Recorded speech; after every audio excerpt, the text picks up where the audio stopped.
Slacky for that. Slacky for that interruption, man. First and foremost, I want to say, call halal Yahweh by Shema Mashiach Yahushai. I say all praise to the Most High God.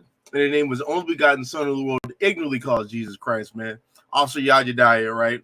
YouTube, the Lord's man, right? And we got a hell of a show today, bro. A hell of a show today, right?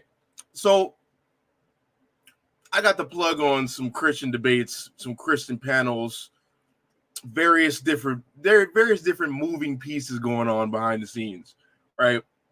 And I got my brothers Space City into a Christian panel where they're so quote unquote talking about Hebrew Israelism, right? That's what we are. That's where we started from, and there's going to be some mystery guests. And I'm like, okay, mystery guests. We didn't think too much of it, but guess who decides to grace the panel, right? Mark Reiser himself, aka Vocab Malone, right? The notepad nomad, apparently, right? Whatever that means. So he decides to grace us with his presence, being as slippery as an eel in a vat of oil, right? Never answering a question directly, right? He's giving you an answer, but it's not a direct answer. You know how Christians do, but he's one of the slipperiest Christians that ever exist. Just being honest, just being frank, man. And I got my brothers from Space City. They're gonna be joining us a little bit later. They're dealing with some smoke that they found themselves, right? They don't want to deal with the finder's fee, That's a little inside thing. But we're gonna be talking about that tonight, man. Don't forget to like, share, and subscribe the video. Don't forget to thumbs up the video, right? If you love God, right? You thumbs up the video. Share the video if it be on your heart. If it also be on your heart, grace us. Put something in the collection plate, man. Right? Help the prophets of God do this work and put this work out better and be more advantageous. Because there's a lot of things I want to do that requires a lot of different financial contributions and things that really aren't even financially, but I'll get into that at another time, right? Mostly that, other than financial, to be honest. But it's a lot of different things, a lot of different moving pieces. And I want to go into this, and I want to go through this entire thing as a review. We might not get to all of it today. We're going through all of it. If it take this live and another one, we're going through all of it. But I want to start near the end point because I want to show something. Because throughout this entire, I just want to give a little bit of background. Throughout this entire exchange that our brothers from Space City had with Vocab Malone, Vocab got asked a question, and the way this man answered this question, and I'm gonna say it point blank, period, and I don't care how anybody feels about it, right? Shows you that Vocab Malone is a white supremacist, or at the very least racist, right? And I want to start right there because I want to see how y'all I want to see if I'm tripping or if he's a white supremacist or not. So I want to start this clip. I think it's like 2 hours into it, right? Polite. Yes, when this brother right here, right? So it's been going on for a little bit, and then throughout the process of this exchange, we see our brother right here. I don't remember his name. He said it so fast. I don't remember his name offhand. But he comes on the panel and then immediately asks Vocab let's just get it. Let's just watch it. Let's just watch it. Right. Pastor Bennett. I don't know if you know any of these people. I didn't debate his whole roster. So some of these guys, and it's like they're making up their own doctrine. Let me ask you this, Vocab. You wanted us to prove. You said that we can't prove that we're Israelites, right? No, he's stopping right here. I'm gonna stop right here to say this because in the beginning of this exchange, when Vocab decides to surprise everybody, and jump on the panel, he asked Oz to prove he's an Israelite. Basically, show you can't show throughout your pastoral lineage that you descend back to Jacob, right? That's why he's asking him this question. So let's continue on. I can prove that I'm from the tribe of Judah. You know why? Because I trace my roots back to Mali. Sandita Kita. He was an Israelite who started the Mali Empire. right? And they have subsets and subclans. Not all of the Mandinka are Israelites, okay? But there are certain subclans that are Israelites, and one of them is the Hayes clan. That's where my people come from. So I traced them their oral tradition. There's books on it. They got taken to Spain and Portugal.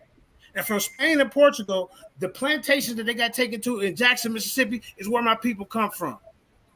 And there's oral tradition that Sandita Kita is from the tribe of Judah. There's oral tradition that the Hayes clan, the subset of the Mali Empire, come from Judah. Now, my question to you, why don't you ever go in front of these Khazars and these Ashkenazis and make them prove that they're Israelites? You always get in front of that.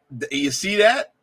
And this is a question ever since I've known about Vocab Malone, I've been asking this same question.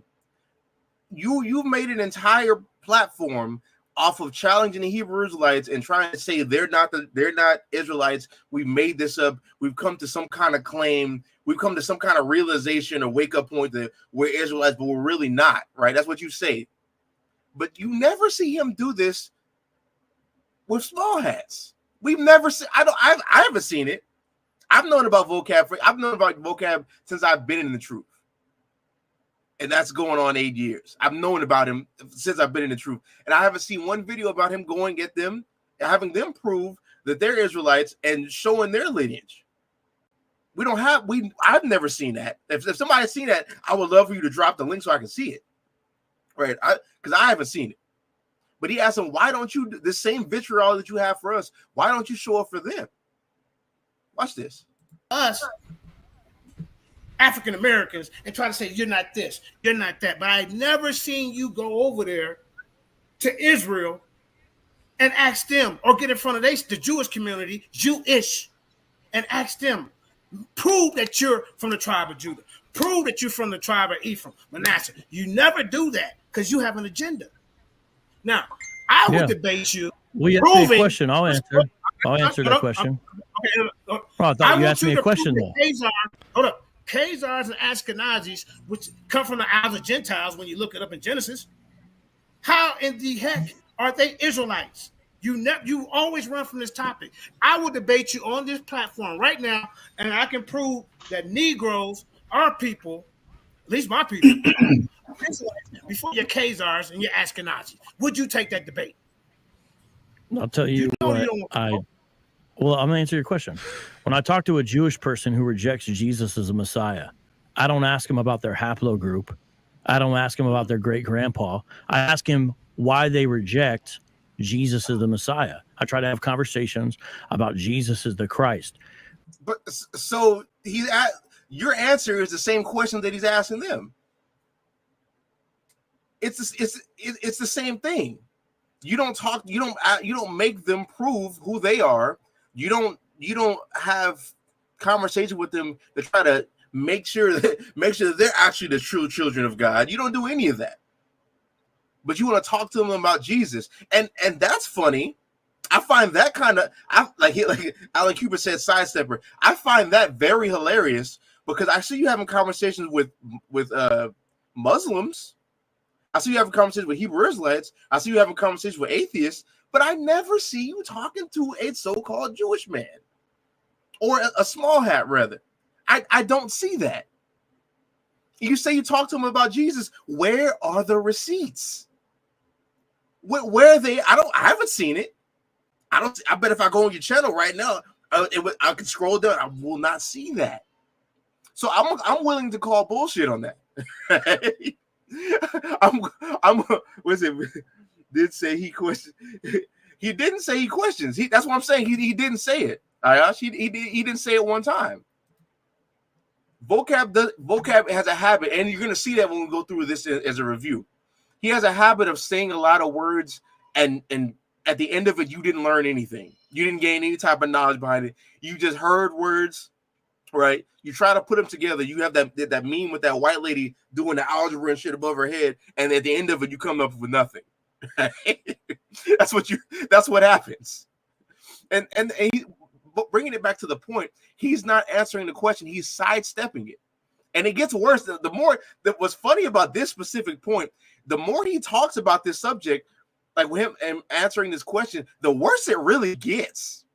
Watch this. This shows how Hebrew Israelism makes a person forget the gospel and want to start talking about lineages, despite what Titus 3:9 says. So, then why are you talking about our lineage then? He said the Hebrew Israelism makes you want to talk about lineage, but you're talking about our lineage.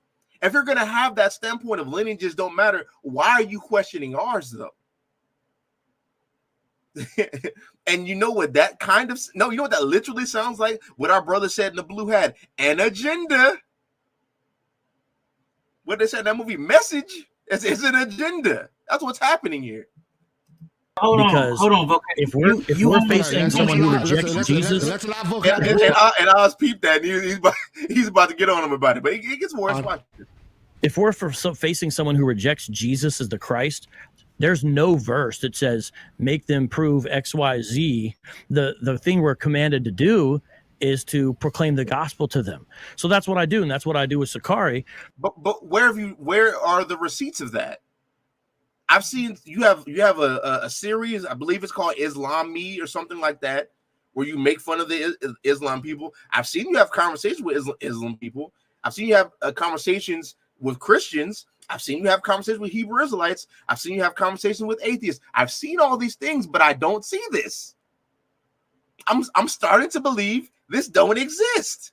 I'm starting to believe you know where your bread is buttered, and you don't want to mess it up by talking to. It's either you don't want to mess it up by talking to them about it and perpetuating white supremacy, or you are a white supremacist.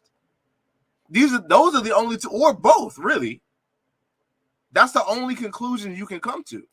The problem with Sicarii is it's a matter of fact, and you JJ as well commit this error that you think this imagined lineage you can't prove gives you special theological privileges. That's why we also undermine your claim there.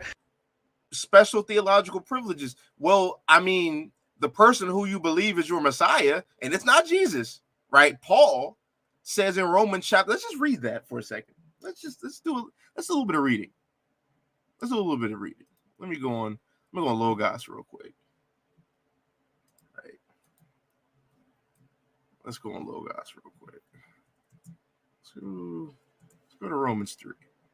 It says, what advantage then have the Jew, or what profit is there of circumcision, much every way, chiefly because unto them were committed the oracles of God.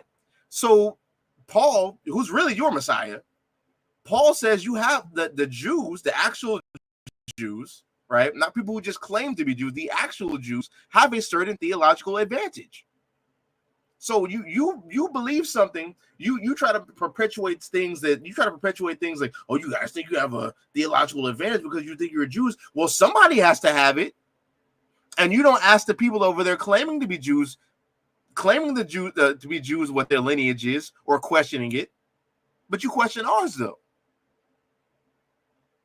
But bringing it back to my point, yes, we believe we have a theological advantage because we believe we are the Jews. Prophecy shows it.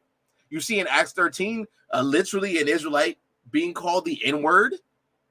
They've never been called that. That's not a thing in various points in history.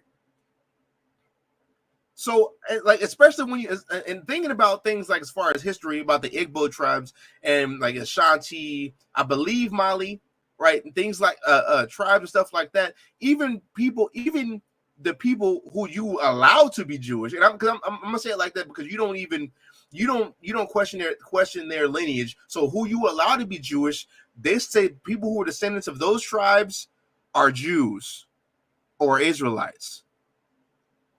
And they make up a great deal of people over here in the Americas. So how are we crazy? How are we how are we believing in things that are unsubstantiated? The people who you allow to be Jews say we're Jews. But since you sought an opportunity to build a platform of a black people, which really just is white supremacy, right? You saw an opportunity to do that. You become a champion to all these Christians who think they know something but really don't, and allow you to be the crash test dummy. Since you saw that opportunity, that's why you do what you do and say what you say. You're not even a good debater, right? he debates, and we're gonna get into. I'll talk about that later, right? The way he debates, I just say like the way he debates seems like you mix Trump with Kamala Harris in different points. That's what it sounds like when I listen to like the presidential debates. I just key in on certain specific things that he be saying and his mannerisms and the way he deals with things and the way he specifically throws ad hominems when he's backed up into a corner. It's very Trumpian and it's very Kamala Harris like. And we're gonna get into that a little bit later. Let's go back into this. Can't prove you're descended from Mali. Yeah, I can. And what this, I hate stopping so much. I'm sorry. How dare you tell this man he can't prove what his lineage is? Who like? I'm gonna try not to curse, right? But I need one. Who the fuck are you? I gotta channel my inner Ariella when I say, "Who the fuck are you to tell this man what his lineage is?" What a crazy thing that is. That you feel emboldened to tell this man he doesn't descend from the people who he claims and has substantiatable proof to make the claim he descends from these people. Who are you? Like this is typical Mark Risery at its finest. Have you taken a DNA test? What's your haplogroup? Yeah, I can. Yeah, the Hayes. What's your haplogroup? See, I'm doing it again. That you just when you started this answer, about dealing with this question, you said you don't ask them about their haplogroup, but you're doing it with him. And what's the common denominator? He is a black man, and these people are not. That's white supremacy. That's microaggressions. Like this man is a racist. My last name is Hayes, right? There's a clan over a subset over in Mali, the Hayes clan, right? Wait, how does that prove you descend from? Are you cutting me off? No, don't cut me off, bro. Let me calm down. It's just ludicrous. Vocab, let's let him respond. Let's let him respond, Vocab. Let me calm down. Let me calm down. Okay, Mr. Hayes. Okay, you've been running your mouth for the last 30 minutes. Israel. Let somebody else put you on the hot seat. Now you avoided. That's right. You avoided my question. You guys sir. Like that? JJ, I can go there with you. You're not a good debater, so you shouldn't be puffed up about it yourself. If we have a time debate, it's not going to go. You're not ready for me. You've been on my platform. You got JJ. You really think that because your last name is Hayes, you descend from the Hayes clan? Well, guess what? I have a Jewish friend whose last name is Reuben, so he must be a Reubenite. Let's allow JJ to respond. Go ahead, JJ. You have a Jewish friend, but do you question his lineage? You proudly said he was Jewish. That's what you said. How do you know that? How do you know that? And you're not going to ask that question because he's not a black man, which leads you to believe what? You were a racist. That's what that looks like. Documents, right? I got slave documents. Of my people being sent to the plantation in Jackson, Mississippi. You want to try to sit there and tell me what I don't know? That doesn't prove you're an Israelite. So would you debate me on that? Prove if he's got. If you're an Israelite, yeah, I'll debate you if you're an Israelite. You scared? And he is scared. Look at the way he's avoiding dealing with the question that was asked him. he avoided. He sidestepped it in his reaction, and now continuing after hearing the question, acknowledging it. When the brother asked you to debate the specific question that he asked you, you're now changing the question. Yeah, I'll debate if you're an Israelite. That's racism. It's not a what's that word? Coincidence. It's not a coincidence that he just so happens to be a black man. It's not a coincidence that him being a black man, you want to debate if he's an Israelite, but you're not debating if your Jewish friend is an Israelite. That's like, we can say whatever we want. And the crazy part about it, you have his cavalcade of, like, I'm gonna be honest, I'm gonna leave Marlon out of that, like the top, he's the host, right? In the top left. I'm gonna leave him out of that. But you have his cavalcade of followers who you see after this point and moving forward to the rest of the discussion, let that fly. I would have let that fly, but they just let it fly like there's no problem whatsoever. Like you didn't just see what, and that's how you know Christianity is brainwashing. I heard that and immediately thought of racism. That's the first thing I seen and heard. You if you're an Israelite, yes. There you go. There you go. No. If you were an Israelite, yes. I'm gonna have more proof that my people are more tied to the Israelite heritage than you sitting up here with these Khazars and these Ashkenazis. What are you?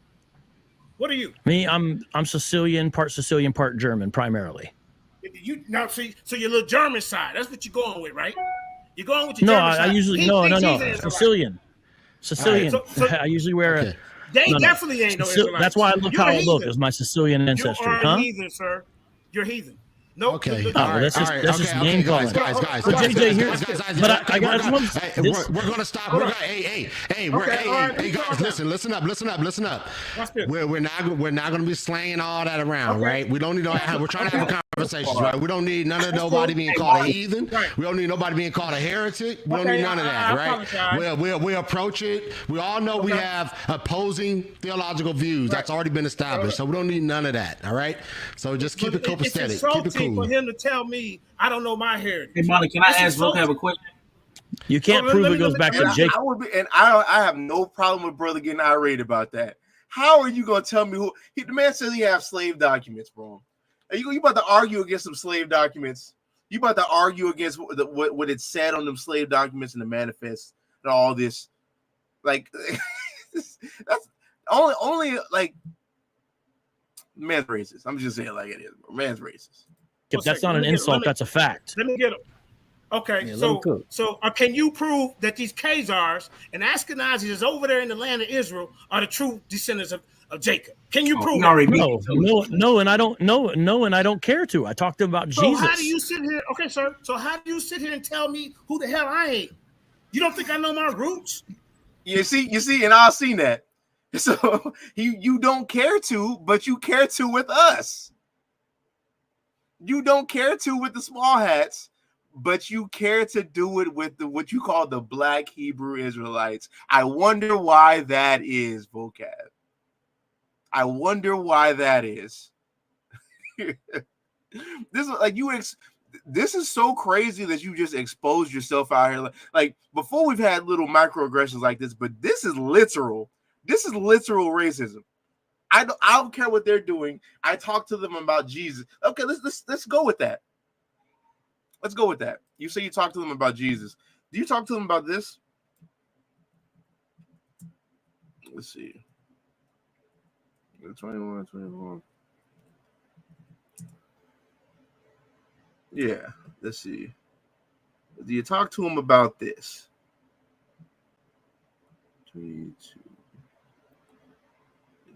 Yeah, let's start at 20. Luke 21:20.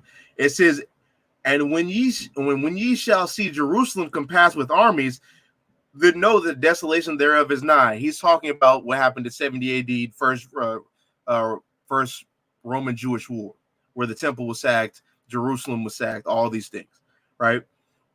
It says, I'm going to read that again. It said, when ye shall see Jerusalem compassed with armies, then know the desolation thereof is nigh. Then let them which are in Judea flee to the mountains, and let them which are in the midst of it depart out, and let not them that are in the countries enter thereinto. For these be the days of vengeance, that all things which are written may be fulfilled. Prophecy, specifically Daniel, the 9th chapter.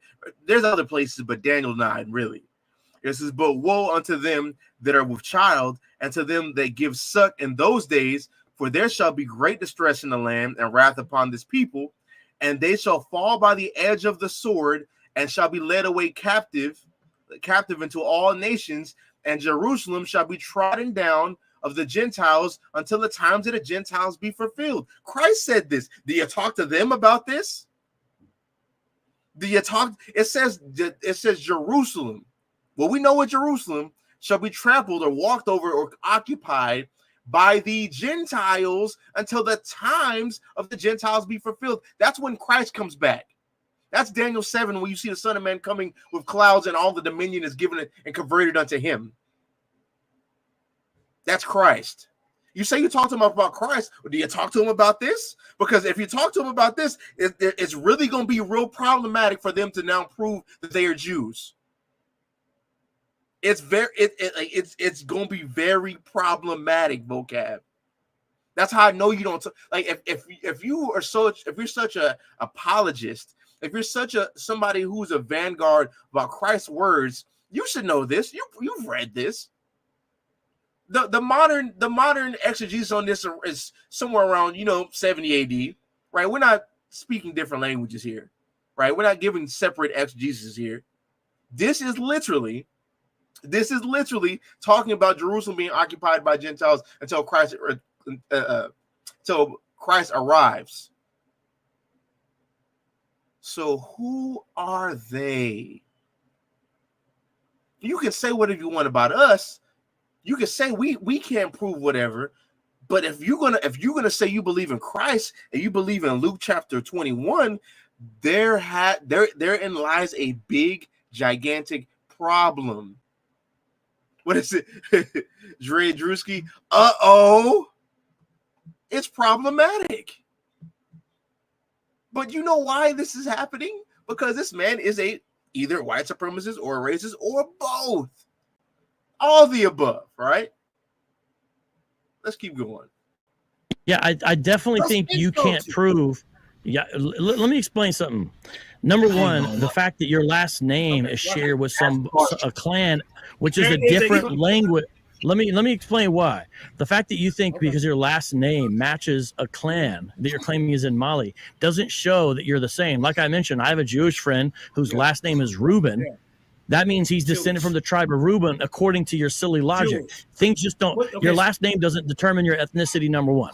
Number two, if you went all the way back to the founding of the Mali Empire, that'd be quite. Will you let me speak? See, are you scared? I can't talk. Are you scared to let me say what I got to say? Let's allow him to respond. I'm telling you why I said that. Because let's just say you could hypothetically prove that your lineage goes back to the founding of the Mali Empire. Let's just say that.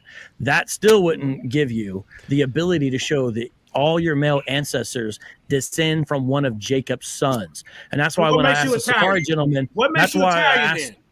How do you I could be. Y'all kept having changed as the videos blogging. What is going on with this guy? I am the high and the thaw. It's all in the blood name. How it's so Sabbath at sundown tomorrow. We're not doing that, brother. We're not doing that. We're gonna go ahead and sit you in timeout for a minute, just for a minute or so, bro. We're not teaching Friday, Saturday, Sabbath in here, right? Big lunar Sabbath keepers up in this place, bro. This is no place for that. I love you. We're not doing that in the chat. I could be wrong about that too. That's what I claim, but I don't base my salvation on it. Let me show you. Well, in fact, it's funny you mention that. Now all of a sudden, look, because I don't base my salvation on it. That's to the best of my knowledge. It's to the best of my. Well, I kind of can do that. Okay, pictures of my grandparents. Okay, guys. I don't see. I got my grandma's Italian sauce recipe. I think Maria and Giuseppe, you know. Okay, guys, I think we should transition.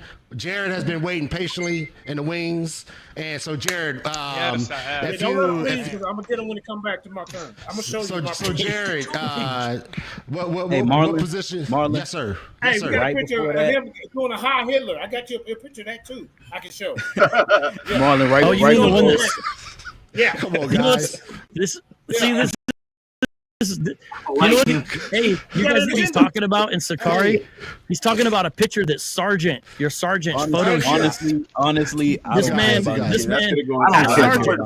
just wanted to start that in the beginning, right? I wanted to show that in the beginning because I don't know how far we're gonna get in this. We're gonna finish it because this conversation, bro. I ain't gonna lie, bro. I don't know how people fear vocab from a theological standpoint. I don't see it. Right. He said that. Yeah, I just don't see it. There's more from this point going on forward, but let's just start it back, right? Before we knew vocab was gonna just slide his way onto the freaking the debate stage. Oh, it's Tyrone, bro. How do you have so many how do you have so many accounts, bro? How do you have this many accounts? But let's start from the beginning. Well, if we go into the definition of what a racist is, that is somebody that like adheres to only one particular ethnic group or tribe of people, then yeah, we adhere to that. I don't know if you, but you probably heard that from us. Like you probably heard that from us. Okay. Yeah. So if I may, Go ahead. if you read the Oxford Yeah, not sure what's up with that. But let's try to let me ask you guys this question though. Try to figure out what Terry's going on with Terry. Let me ask you guys this question.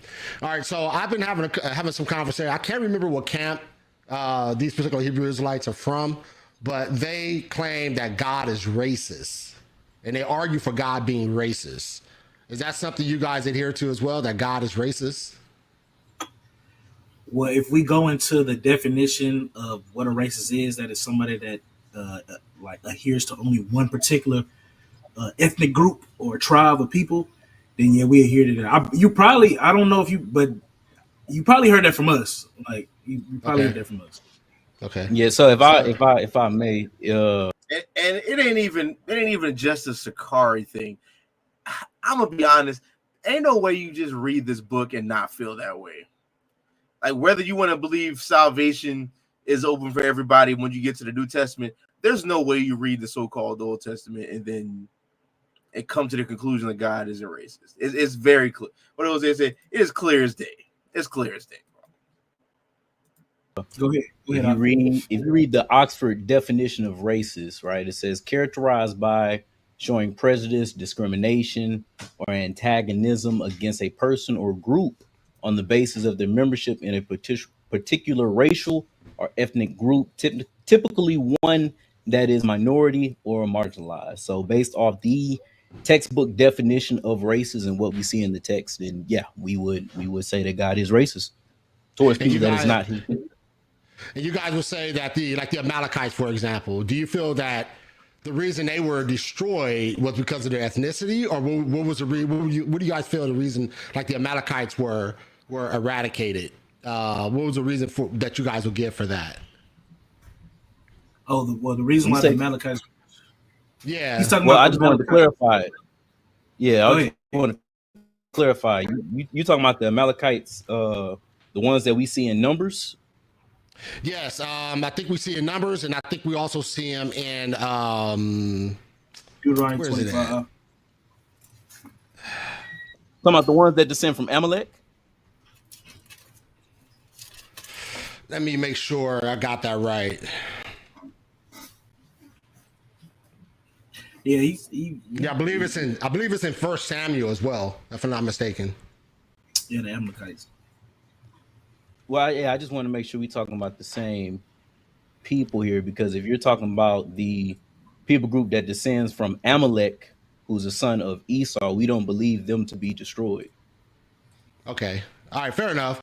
But I guess my concern is that there have been some accounts where they argue that God is racist, and I'm just trying to understand, because one argument that I heard is that they said that, well, the reason that we argue that God is racist is because they took out the Amalekites because of their ethnic connection to the Amalekites, like because they're ethnically or connected to the Amalekites. So he took them out due to racism.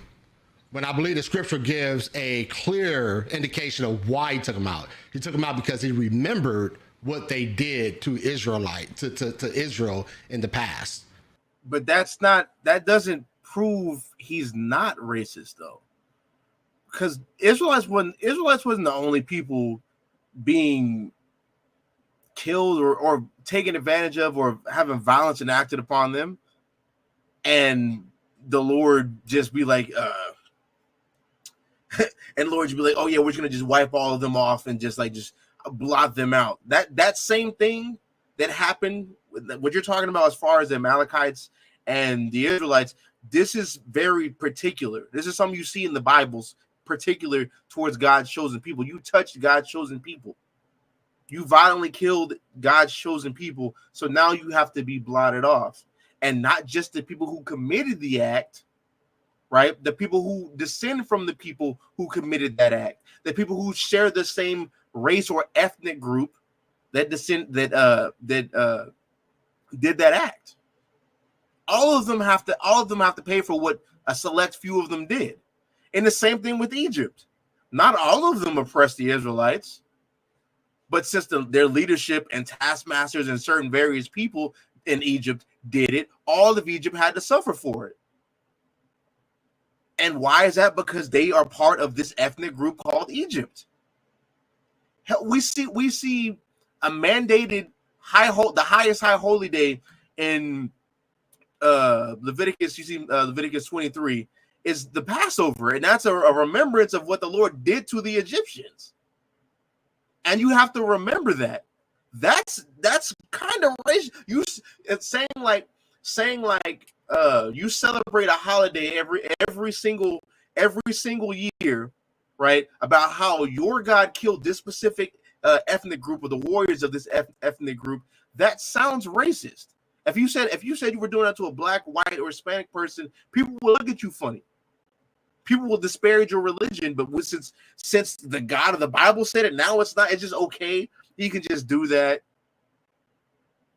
Like we can't just like brother said earlier. It's clear as day that this power is racial, very right. We can't just pretend like certain things don't exist. And let's do another. Let's go back to Logos real quick. And I will be remiss to not read this Bible first, bro. Being for what sect I'm a part of, right? Being what sect I'm a part of. Let's read this. Let's start at Exodus 17:14. And the Lord said unto Moses, write this for a memorial in a book and rehearse it in the ears of Joshua, for I will utterly put out the remembrance of Amalek from under heaven. And Moses built an altar and called the name of it Jehovah Nissi, for he said, because the Lord have sworn that the Lord will have war with Amalek from generation to generation. For what one generation did. That's racist. For what this select generation did, the Lord is going to perpetually have antagonism. Let's just do something real fast. All right. I want to look up the definition for racist. Actually, let me see. Yeah, let me see if I can put this on the screen. Stop screen. Share screen. Boom. Right? Racist. So the Google definition of racist, I believe they get that from the Oxford as well. I believe so. I think it says it on the screen. Yeah, Oxford languages. They get it from the Oxford. So it says racist characterized by or showing prejudice, discrimination, or antagonism. And antagonist means like you're against. You're against a certain person or place or a noun. You're against a person, place, or a thing. That's antagonism. Just like the bad guy in a movie. That's the antagonist. And the person who's the good guy is the protagonist. But the antagonist is against the protagonist. The protagonist in the Bible would be the Israelites. The antagonist in this context in Exodus 17 will be the Amalekites. So watch this. It says, or antagonism against a person or people on the basis of their membership of a racial or ethnic group. Now, they'll be like, well, that doesn't say race, right? Now, when you see the word ethnic derives from what Greek word and what Latin word, right? Ethnos. What does ethnos get translated into in the Bible? Nation. What is Amalek? A nation. So knowing that, let's go back to Logos real fast.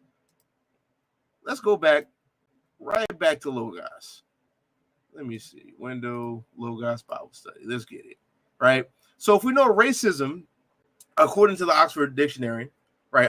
Oxford languages on Google, right? Is they just skim a little part of it. Antagonism against an ethnic group. Ethnic, or we get the word ethnic, it comes from ethnos, which is a nation.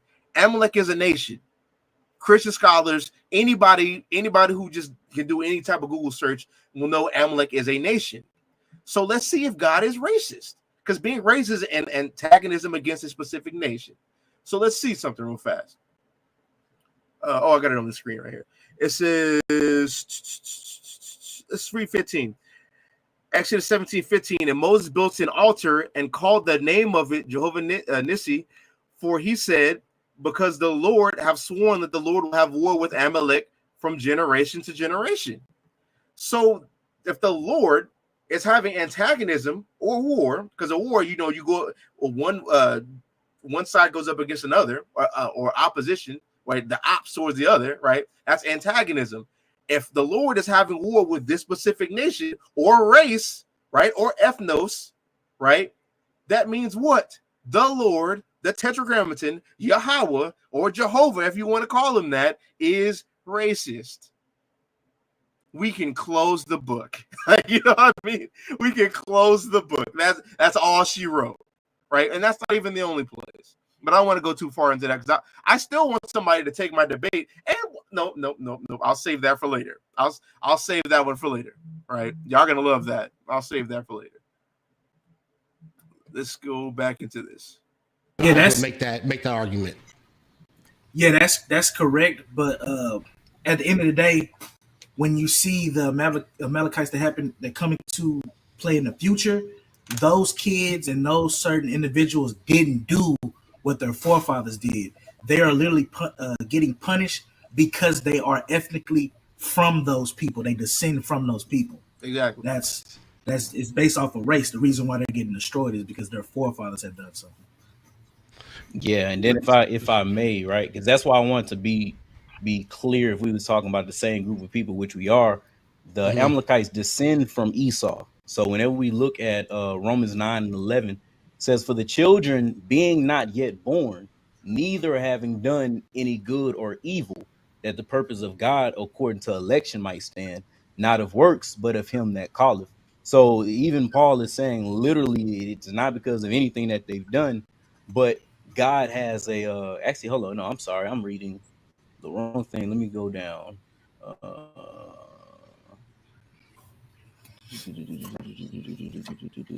Yeah, Flaky. I'm reading the same thing. It says not of works, but of him that called it. So it's literally God is saying that he's hated Esau for honestly no reason. He said before they were born or before they even did any good or evil, he hated. I'm glad I looked into this.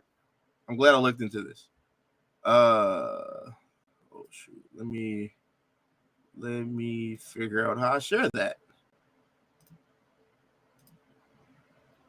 Yeah, so in Matthew 20, right? I was gonna do this in Logos, but I really didn't feel like it actually. Matthew 20:19, where it says, and he shall deliver him to the Gentiles, right? This is where Gentiles is ethnos, right? Like I was saying earlier, where we get the word ethnic from, like an ethnic group. Let's see what Strong says. Right? Strong's definitions, ethnos probably from G1486, a race. So when you see the word Gentile in the Bible, or when you see the word Gentile where it comes from ethnos, right, where we get the word ethnic from, Strong's, and that's somebody who's well respected, right, says it's a race. As a matter of fact, I wonder what Thayer says. Let's see what Thayer says. Oh, there it is. Boom. Look at that. Even Thayer's. Right?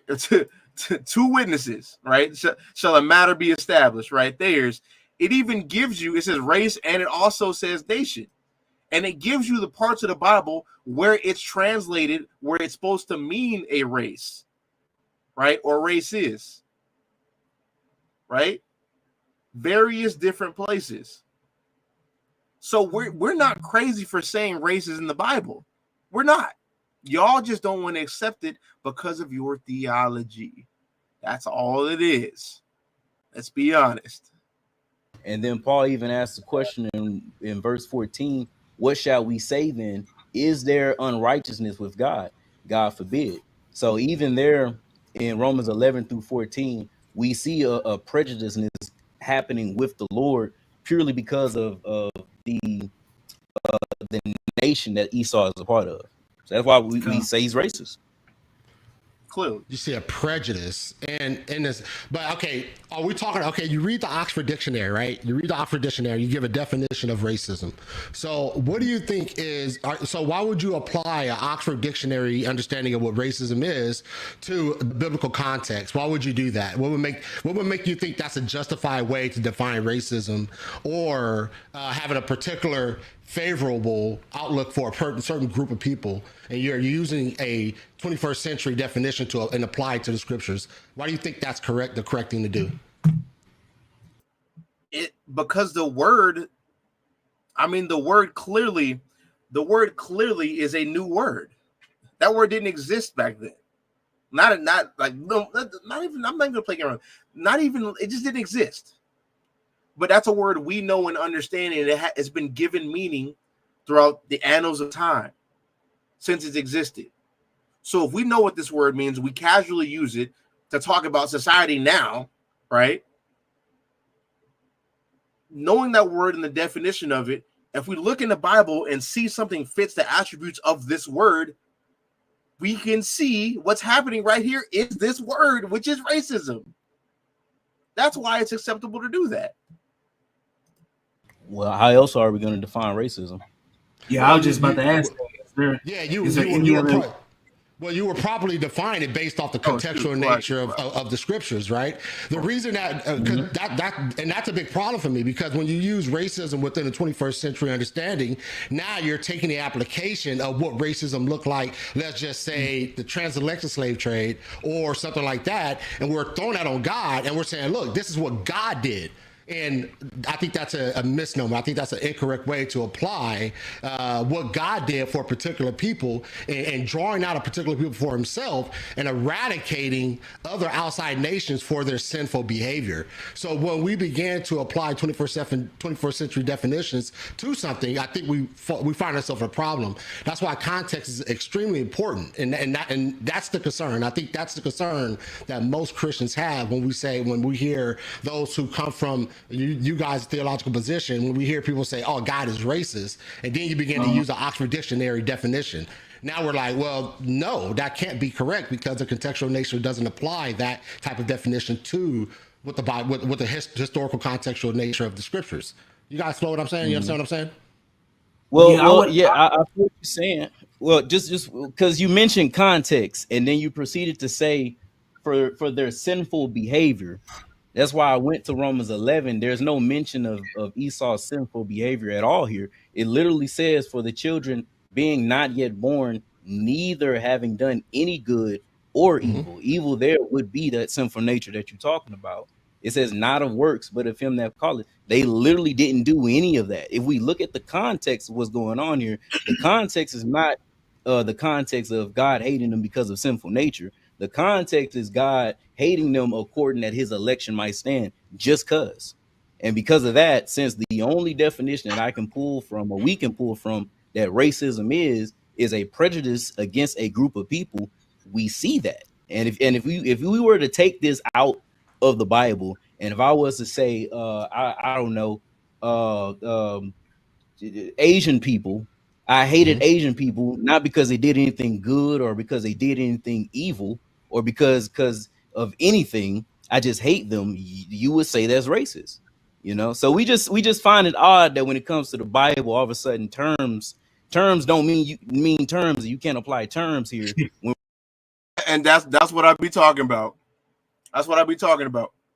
People like words mean words until we start opening up the Bible. We start opening up the Bible. As soon as we start opening up the Bible, now words we've always known and we've always thought don't mean what they mean no more. That's where we're at in 2020. That's where we've been at actually for years. But to be honest, it's the same stuff, bro. You show that in a biblical sense. You can't show the word racism or a Hebrew word for racism specifically in the Bible because that word didn't exist, but the concept of it did. And that's been established. I established it, and they established it also with Malachi and Romans 9:11. We're clearly seeing an example of racism. Yeah, and I was gonna say, when we also look into the Bible, we see like God literally telling the Israelites they can enslave another group of people just because they're not Israelites. If we was in the century that we live in today, if somebody told you, hey, you can enslave black people, but you can't enslave white people because they're your own race, you would say that was racist. You would. Let me hold on 1 second, guys. Let me see if I can get Terry. Hey, Terry, are you there? I am not hearing you. I don't know why I'm not getting your audio through. Is Terry, make sure that let me see, because on your settings for the actual vMix program, did you select the microphone that you have in your in the settings there on the actual vMix program itself?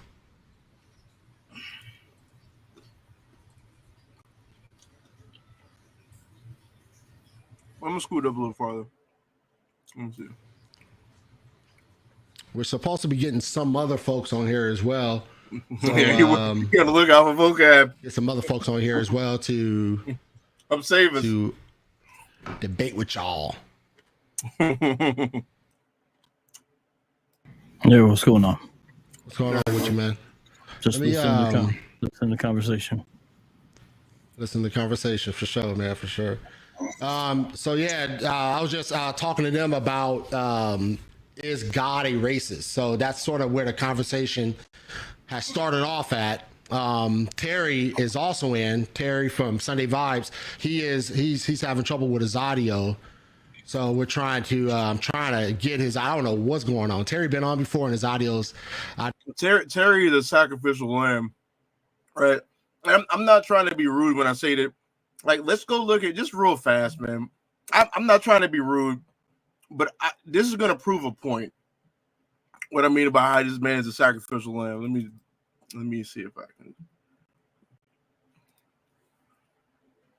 can. And you're going to see when I show you this, when I show you what his profile looks like, you're going to understand why he asked the questions he asked. Let me see if I can. Let me see. I'll let this play while I'm looking for it.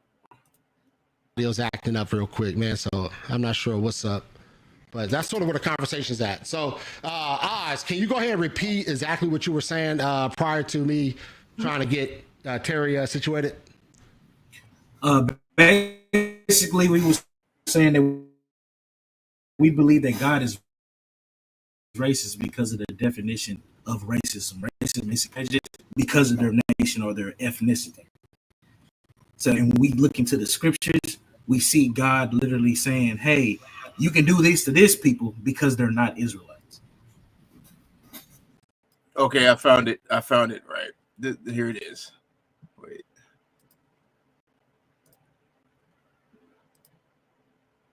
Let's see. Share screen. This is his page.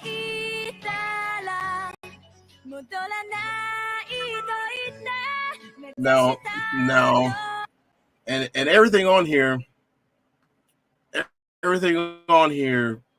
is anime stuff.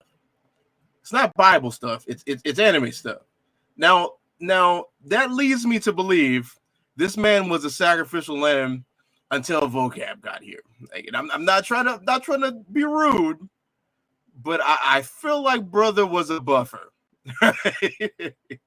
I feel like he was just here just to wait and fill in until Vocab got here. Right. So and keep that in mind, because he's gonna start asking some questions, and it's gonna prove that what we just seen, just because this man has an anime page and just has one cross on here, qualifies him to be talking about the Bible. So when we wait, hold up, hey, Don Waller, I'm glad this man. Shalom, Mike. Yo, shalom, man. You know, this man and Oz did a wonderful job against vocab the devil Malone, bro. Yeah. Salakia, we late, man. We actually had a sincere build, the exact opposite of what we had last night. We just leaving that, actually, talking to a brother that actually wanted to read the scriptures with us. So Salakia for the tardiness, man. But those are the builds that we much prefer. Last night, man. For the sake of YouTube, I'm not gonna say or use the words I want to say about certain individuals, but man, just all praises to the Most High, man. That's all I gotta say. I's gonna be joining real soon. God. I just got my camera off because I'm eating my food right now. I need YouTube to see that and clip me. Yeah, I feel it. Who is this? Is this Terry on the screen? Yeah, I found his YouTube channel. Yeah. Look, this is his videos. Remember when I said Buddy is a buffer? Yeah. All he has is anime stuff on his channel, and he has at the very top at his banner is a cross. So this qualifies him to be on the stage with Vocab Malone and us, apparently. So it all makes sense now. Yeah, man. It definitely listen, man. It definitely was a setup. All right, we not stupid, right? We ain't no jabronis. I told Oz the day before. I said, man, it feel like a setup, man. I feel like he gonna bring somebody like Vocab on the stage. And lo and behold, man, I'm telling you, man, as soon as what's the guy's name? Terry's mic wasn't working. It was only Marlon. Poor Marlon, man. Shout out to Marlon. But Marlon, he threw the steak out there, man, and we just started to devour it. He ain't know what to do, and then all of a sudden, boom, here come Vocab. I'm like, I said, okay, all right. We doing this then. Let's do it. There you go. With the Hebrew heavyweight. There he go right there. No. There you go. Oh man. I mean, y'all, and this is the other brother from Space City who also was born with Vocabulary Malone. Mark Reiser, the nomad, the notepad nomad, right? Yeah. Oh Lord. But yeah, let's keep this going. Once again, I guess my concern is that, all right, so we established what racism is, right? And so would you guys say that racism within the 21st century accounts to the racism or the favorable, that God treated people with certain favor in the Old Testament during that contextual time? Would you say that applies to this context? I mean, I would if you only are dealing or selecting another race over another just because they're not from the same people. I mean, that is blatant racism. That's like if I was I hear a white man said he's only gonna take care of other white people because they're white, but he don't deal with black people just because they're black. That's the basis of racism. I mean, but do you think, because racism, within the context of what we're understanding, right? Racism has to do with looking at someone exterior, right? Looking at someone who's black, white, Asian, and saying, hey, I'm going to favor them based off their exterior look. Well, I'm going to favor them based off what they look like. Oh, shoot, I was muted. I was talking the whole time. Marlon, I love you, but that's real superficial. Bro. I think we know race. I think you know, and like I think you know, and I think we know that we believe it to be something a little bit more diverse and robust than just the color of somebody's skin. But not only that, I think we know. Not only that, I literally read the definition at the start of all this. I literally read the definition. I'm going to read it again. I read two definitions last night. The first, which they had a problem with for some reason, was the Oxford definition of races. I'm going to read it again. It says absolutely nothing about skin color. The adjective of races characterized by or showing prejudice, which Terry said that the Lord definitely displayed. Discrimination, which Terry and I believe Vocab definitely said the Lord displayed, and Marlon. or antagonism against a person or people on the base of their membership in a particular racial or ethnic group, typically one that is minority or marginalized. This is the noun. A person who is prejudiced against or antagonistic towards people on the base of their membership in a particular racial or ethnic group. So we like our initial point, we didn't say absolutely anything at all about skin color. Then when they played the game on the Oxford definition, I said, okay, let's look at the etymology of the word then. I go to the etymology of the word and I'll pull up racialism. The definition of racialism literally means a political system advocating superiority and exclusive rights based on race.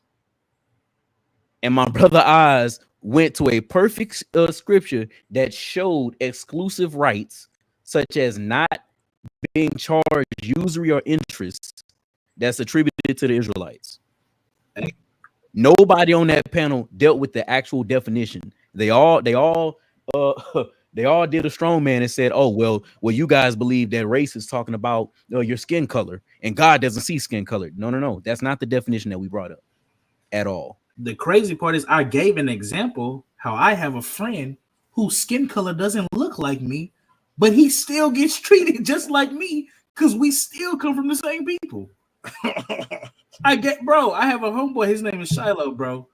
His father is the same color as us, but he has a white mother. Blue eyes. He got blue eyes. He got what you would call white skin. He got blonde hair, but you can dread it up still because it's still a little nappy. People still treated him like he was me. Mm-hmm. That's when I realized it's not about what you look like; it's who you come from. Yeah, before y'all got here, I went into Exodus 17, 15, right? Because you read the definition about it being antagonistic against another ethnic group. Mm-hmm. Just real fast. I'm gonna bring it back out again. I tried to see what was in Logos about racism. Oh, you in that Logos? Yes, Logos. I guess we done got our money up, huh? Yeah, we done got. Certain niggas said we have our money though. Niggas said we couldn't afford Logos, right? certain niggas said we ain't got no money though. How can we have jobs? They don't have jobs. They're too busy being black. Oh Lord. But yeah, let's see. Exodus. Whoa. How did I do that? That was crazy. Yeah, it's a little learning curve with that Logos. Yeah, we still learning. Sorry, though. We decided to just open up something completely different. Nah, it for some reason it just opened up a different window. That was crazy.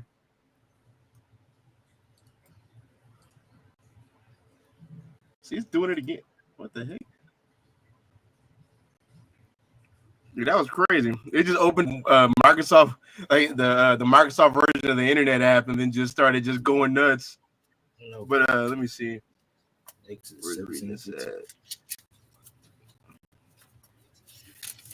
Actually, said I told him, bro.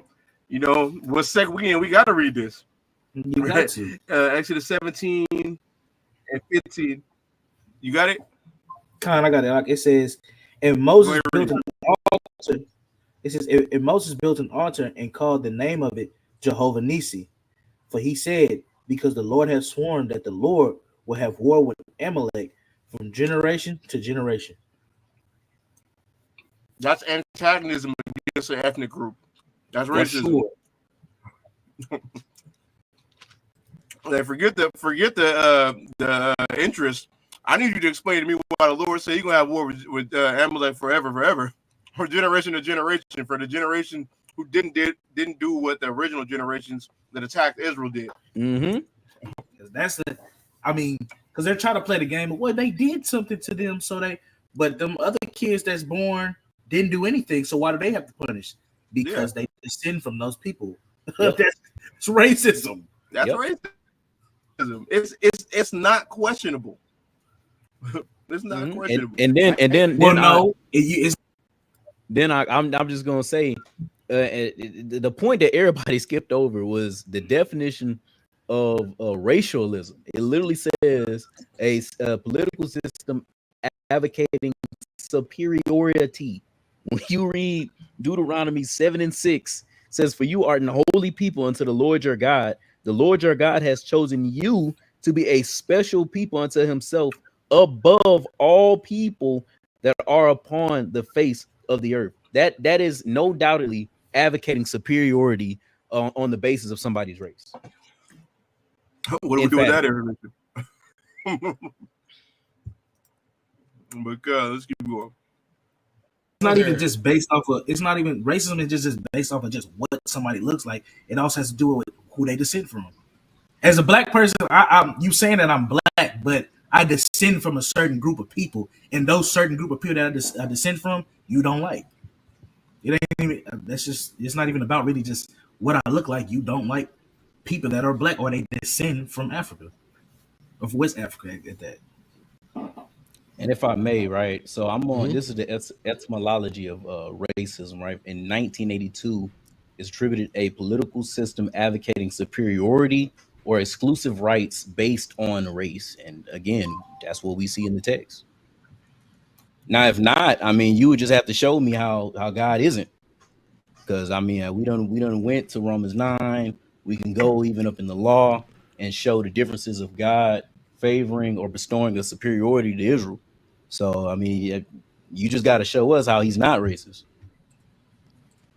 Or how about this? Yeah. How about this? According to, because you said applying a 21st century context, right? Would you agree in the 21st century, right? Especially when we look at Romans 9 and verse 11 through 13, would you agree in the 21st century context that is a form of racism in modern day terms? No, I wouldn't say that, because because we have this view of what racism is, right? If we're using the term racism, we have this view of what racism is within our view, within our lens. And so I don't think you can apply it. The view of racism. But what is that though? What is it? I need to know. If it's not racism, I just want to know what's happening. Like that, it doesn't seem, because it talked about, the definition, the first definition of racism you read, it talked about prejudice. That's not very fair. If before I even existed, the creator that created me already hated me. That's prejudice. Kind of prejudice. And discriminatory.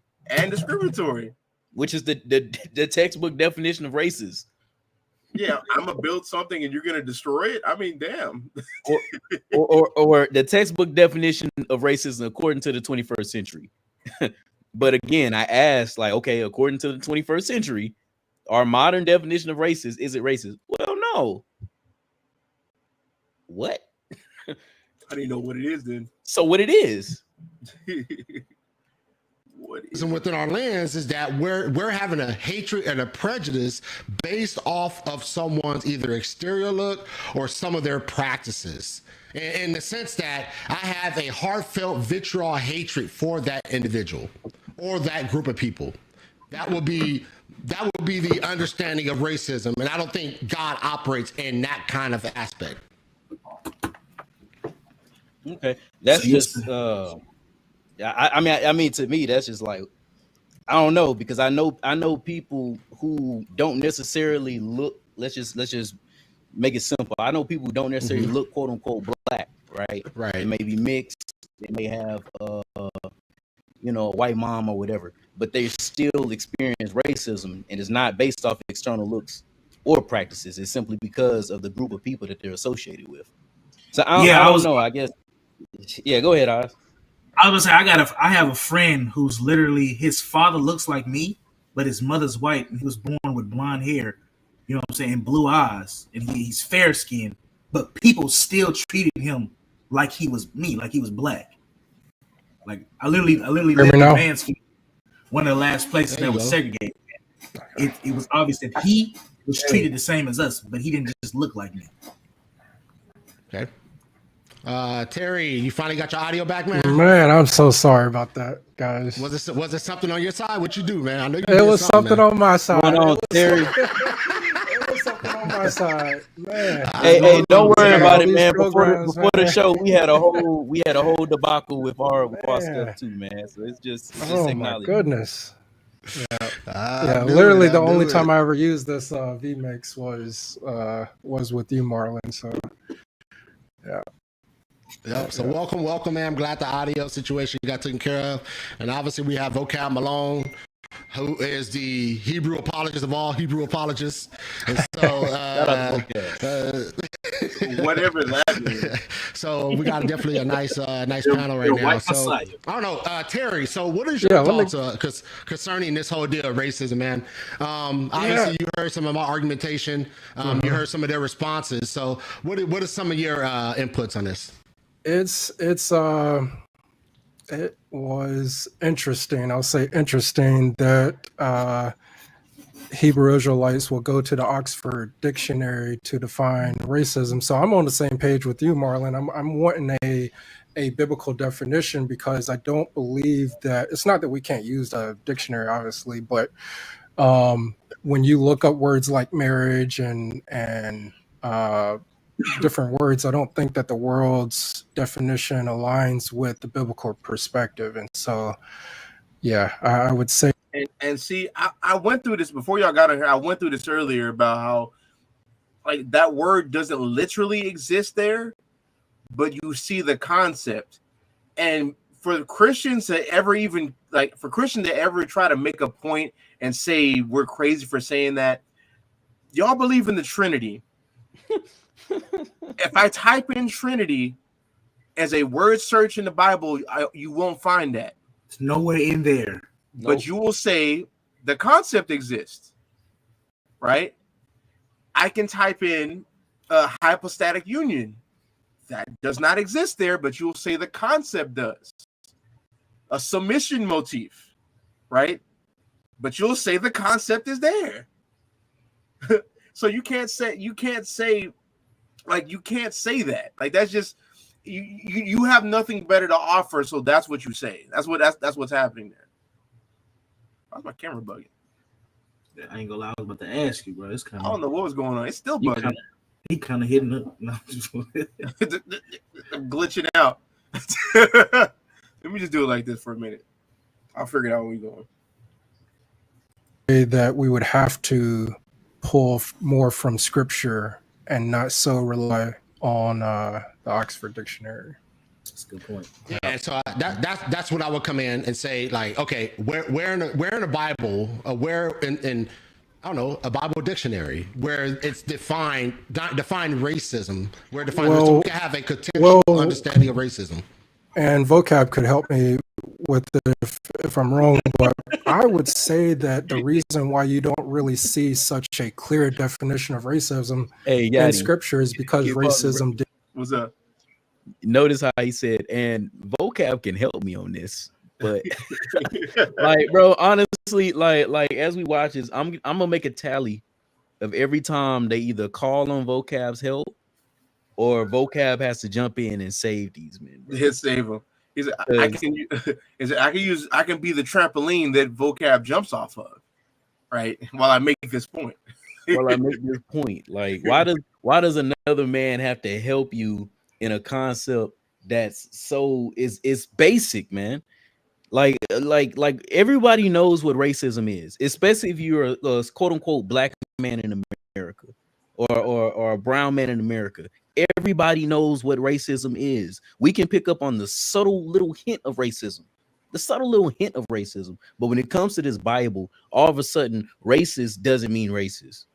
Man, as soon as you start becoming a Christian, you don't believe in racism no more. Like, that is whenever I see like a black person in Christianity, they act like if racism even in America don't exist. So I know for damn well when they look in here, you ain't finna tell them no racism in here. Yeah, that's what I was gonna say. Like, I was even having a conversation with this dude at my job today about it. Christianity makes you forget about racism all entirely. It makes you forget about racism. It makes you forget about any type of national, like having any reverence towards your nation whatsoever. But the thing is, the crazy thing about it is, the rest of the nations aren't affected like that. Like an Arab man who's a Christian who will forsake Islam, like you see somebody like God Logic come and confound them real quick because they just like Christian with their book, come and confound them. They'll turn out to be Christians after that and follow this man. But at the end of the day, they're Arab first over everything else. Yep. We're the only people who will say, no, that doesn't matter no more. Let me just be like the Caucasian man.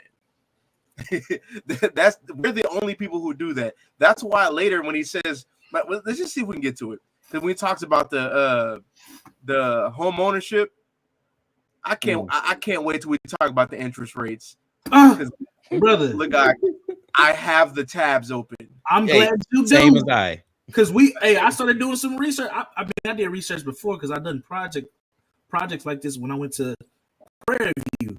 And for him to say what he said, just let me know he was in a sucky place. He's a sucky place, bro. That teacup, that spoon is working on that teacup. Did not exist to the extent of what we are used to defining racism as. I think that when you think about racism, not that there isn't racism outside of America, but I think that America really honed and defined what it means to be racist. And so I think that concept of race and judging people and being prejudiced solely on a person's skin color is more of a newer concept that isn't seen as much in scripture. Not that you can't find a verse here or two where people are prejudiced against other races. Obviously you can, but the way that the Oxford Dictionary describes it, I believe, is more so towards like the American version of the more modern way that we see racism. What is American racism? Like, what do you see that as? What is that? American racism? I mean, I would see it as what we experienced in our history. I would see it as whites. I'm not saying that whites, I don't believe that whites are the only ones who can be racist, but I see it as a particular race viewing another race as inferior solely because of the color of their skin. So it's not because of the ethnicity? Not entirely, because your ethnicity doesn't necessarily determine your skin color. And I don't think people can actually identify your ethnicity 100% just by looking at a person. So when I talk about racism from an American perspective, I think of people looking at a person's skin color and seeing that person's darker than me, and so therefore he's lesser than me, or that person's lighter than me and therefore he's, but that's not, you can't tell a person's ethnicity based on the color of their skin. I mean, I'll agree that in America we go off of so-called color, but if I am a person that descends from a certain group of people and I don't like these other people because they descend from somebody different from me, is that racist? No, I would say that that's part of racism, but no, that's not. I would say that's leaning more towards prejudice, being prejudiced. Why would I be prejudiced? What is part of, bro? Look, I'm gonna be honest with you. Bro. I forgot his name. Y'all remember his name? Terry. Terry. I'll be honest with you, Terry. Like, Sparking Zero comes out tomorrow. I think that's more your lane. That is definitely his lane, bro. I love Terry, but I love you. Man, that was bad. Sparking Zero. We've been waiting for it for 17 years, man. There's 180 some people on the roster, bro. I'm telling you that I think that's more your lane, brother. Bro, he literally said that's more so prejudice. Let me read the first part of this definition again. Read it again. Racist, characterized by or showing prejudice. The brother just agreed with the definition. It's crazy work. It's crazy work. Because you're preferring something over another thing. What is that like? You mean another? I mean, race? it's like I prefer a certain team over another team, or I prefer but like not a certain teams. I'm food saying over. like with people. If I don't like, let's say if I didn't you say, could still be prejudiced against people. You could still be prejudiced against. But let's say I didn't races, say white genders. or black. Let's say I didn't use those terms. What if I said a Caucasian? A Caucasian is a vast range of ethnicity. It's a bunch of people, because even people that are from Germany that are Caucasian are still from the descendants from the people that's in from the English. No. So like, yeah, I got what you're saying. What I'm saying is I agree exactly what you're trying to say with that. What I'm saying is that is a part of racism, absolutely, but that doesn't define all of what racism is. So if I So everyone who is racist, I would say that they are prejudiced in a sense, but I wouldn't say that everyone who's prejudiced automatically constitutes as a racist. If that makes any sense. So what if I told you that what's your nationality, brother? You so-called black man? Yeah, my dad's black. Because what if I told you, hey man, you can't charge interest on other black people, but white people you can? Is that racist? That's ignorant. I mean, but is it racist though? I would say that it would classify as racist, but again, that's just a part of racism. Got him. Look, I'm telling you right, man. Look, man. He fell into the trap card, huh? It just got fully activated, bro. I'll let him make it. Yeah. Okay. Now, do we see that type of racism, or whatever you want to call it, in the Bible? I would say that you see that part of racism in the Bible. Yeah. Okay. But I would need more. But that's a problem. If you say you see that part of race, like people don't understand, like Christianity. Not only does Christianity make it to where you don't know what racism and words mean anymore, you have no idea of the nature of God. Like, give me Daniel 7. I just want to get this real quick. Got you. Let me get this real quick. Before you read that, Donwalla, can you get Malachi 3:6? God. What you want in Daniel 7? And 7 and 9. But I need Donwalla's precept first. Go ahead. You said Malachi 3 and verse 6. It reads, "For I am the Lord, I change not. Therefore, you sons of Jacob are not consumed." So Hebrew Israelites always bring this up, like the Lord doesn't change, right? There's a reason why the Lord doesn't change, right? Because what's like, think about the word change, like basically being different over time, right? Your form changes or something. Well, I can't use changes if I'm defining the word. You like it becomes something becomes different over the expanse of time. So read Daniel chapter 7 real fast. It's the book of Daniel chapter 7 and verse 9. "And I beheld till the thrones were casted down, and the Ancient of Days did sit, whose garment was white as snow, and the hair of his head like the pure wool." So the Ancient of Days is somebody before time. That's the Lord. The Lord exists outside of time. So if he ever shows himself to be one particular way at any point, that's who he is. So that's why the Lord doesn't change, because it's impossible for him to change, because for him to change, he would have to now be subject to time. We know he's not subject to time. And we know he's not subject to time. But since y'all don't know the nature of God, that's why you do stupid shit like that. You know what I'm saying?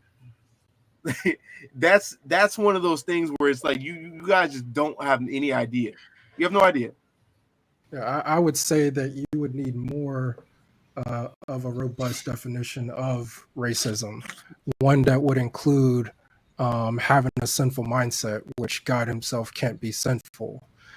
So there's things in the Bible that I would say that, I mean, you could throw out like jealousy. You know, I don't believe that God wants us to be jealous to a certain degree, but I can also see where the Bible also says that God is jealous. When you talk about sin is a certain thing in the Bible. It has a certain definition in the Bible. Now, for God to have you said like a sinful mindset, where in the Bible does it say like if somebody doesn't like another race, that is a sin? I would say that ultimately there's a couple of definitions in Scripture that talk about what sin is. Obviously, lawlessness is sin, lack of faith. But ultimately, I would say anything that's contrary to God is sinful. Let me scoot up. And yeah, I would say if you are contrary to. So is the Torah the word of God?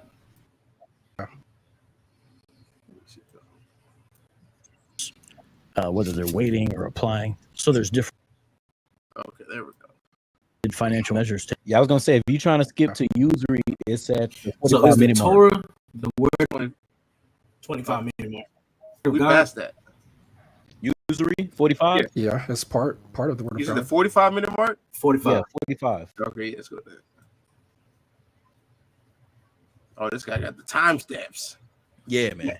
You know, we gotta do no Okay, Whatever your name is, Sicarii, Space City, you're Guys. not in charge of anybody. It's not going to happen. All I'm saying is, All right. I don't know who. Guys, I don't know who you. I don't know who you are. If it, All he said right, he's going to all let me go, so this is Go what it's like. All right. Notice go. when this is what happens Guys, when listen, when guys. they just stop talking while I'm talking. Why he's so pressed? Space City. I don't even know your name.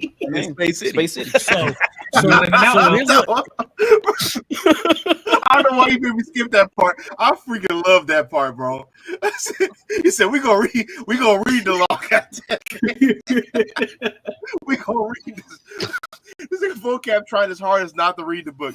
Trying hard just to give a monologue. We're not having it. No, man. here's what it is. Marlon asked me if I'd come on, so I said yeah. And you're fine asking these two gentlemen questions, but the second someone responds to you, you lose your crap and start interrupting because I have answers for you, and you don't like it. So you start jumping up and down and say, "Why don't you debate my leaders?" That's what's going on. No, here. see, no. We have to get that. That's important. Let me see. I've been saying this whole time. It is. We're not talking about skin color. I read racialism in the etymology. It says advocating superiority and exclusive rights based on race, and that's what we see here. There you go, vocab. How you find? And I will say, I find it very funny how nobody has taken this debate with the higher ups, like chief or deacon, but you take it with us. So go ahead. Marlon asked me to be on the panel. No. See now. See now. Vocab. Now I saved this. I was gonna say it earlier. Now, vocab. You ran from a debate from me. You did. I have the receipts. I literally have the receipts. But they want no smoke. We was going to debate about if God is racist, and you ran off on the plug twice. That's what happened. Hey, that's what happened. But you got mad when I called him out, like that. Like, come on now. Like, he was really, for some people that he said he doesn't know. He was really pressed. I'll say that. And he did know, y'all, because he called out what city you are from later in this. You watch us. We know. I didn't know who else was going to be. I don't need explanation. Go ahead and read. Whatever your name is, Sicarii, Space City, you're not in charge of anybody. It's not going to happen. All I'm saying is, I don't know who. I don't know who you. I don't know who you are. He said he's going to let me go, so this is what it's like. Notice when this is what happens when they just stop talking while I'm talking. Then Space City. I don't even know your name. Space City. So here's what it is. Marlon asked me if I'd come on, so I said yeah. And you're fine asking these two gentlemen questions, but the second someone responds to you, you lose your crap and start interrupting because I have answers for you and you don't like it. So you start jumping up and down and say, why don't you debate my leaders? That's what's going on here. I didn't know what you were going to talk about.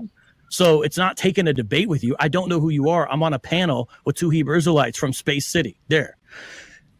With everything I said, I challenge you to give a response from Scripture.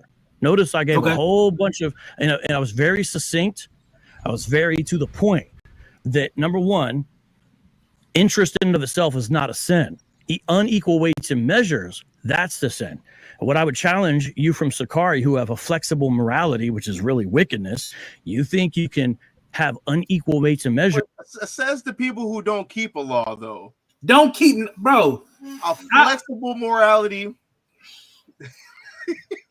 Christians love to talk about how we keep the law. Y'all don't keep a single law. Y'all literally believe it's wickedness to follow God's Torah. Like, I don't understand that. This man said flexible morality from a Christian is hilarious. With so-called outsiders, but yet the Scripture doesn't allow that. The Scripture allows interests, but interest in and of itself is not a sin. And Israel, at that time, as a theocratic nation, is allowed to make financial rules that are fair yet benefit the populace. Populations still do this today. This is simply beholding to your national interest. It's not racism, which again is an unbiblical word that didn't appear to the 1500s. And so we should use Let's analyze that, though. Let's analyze that, vocab. You're saying the interest isn't a sin. We never said that. I mean, you're just saying this to say words, right?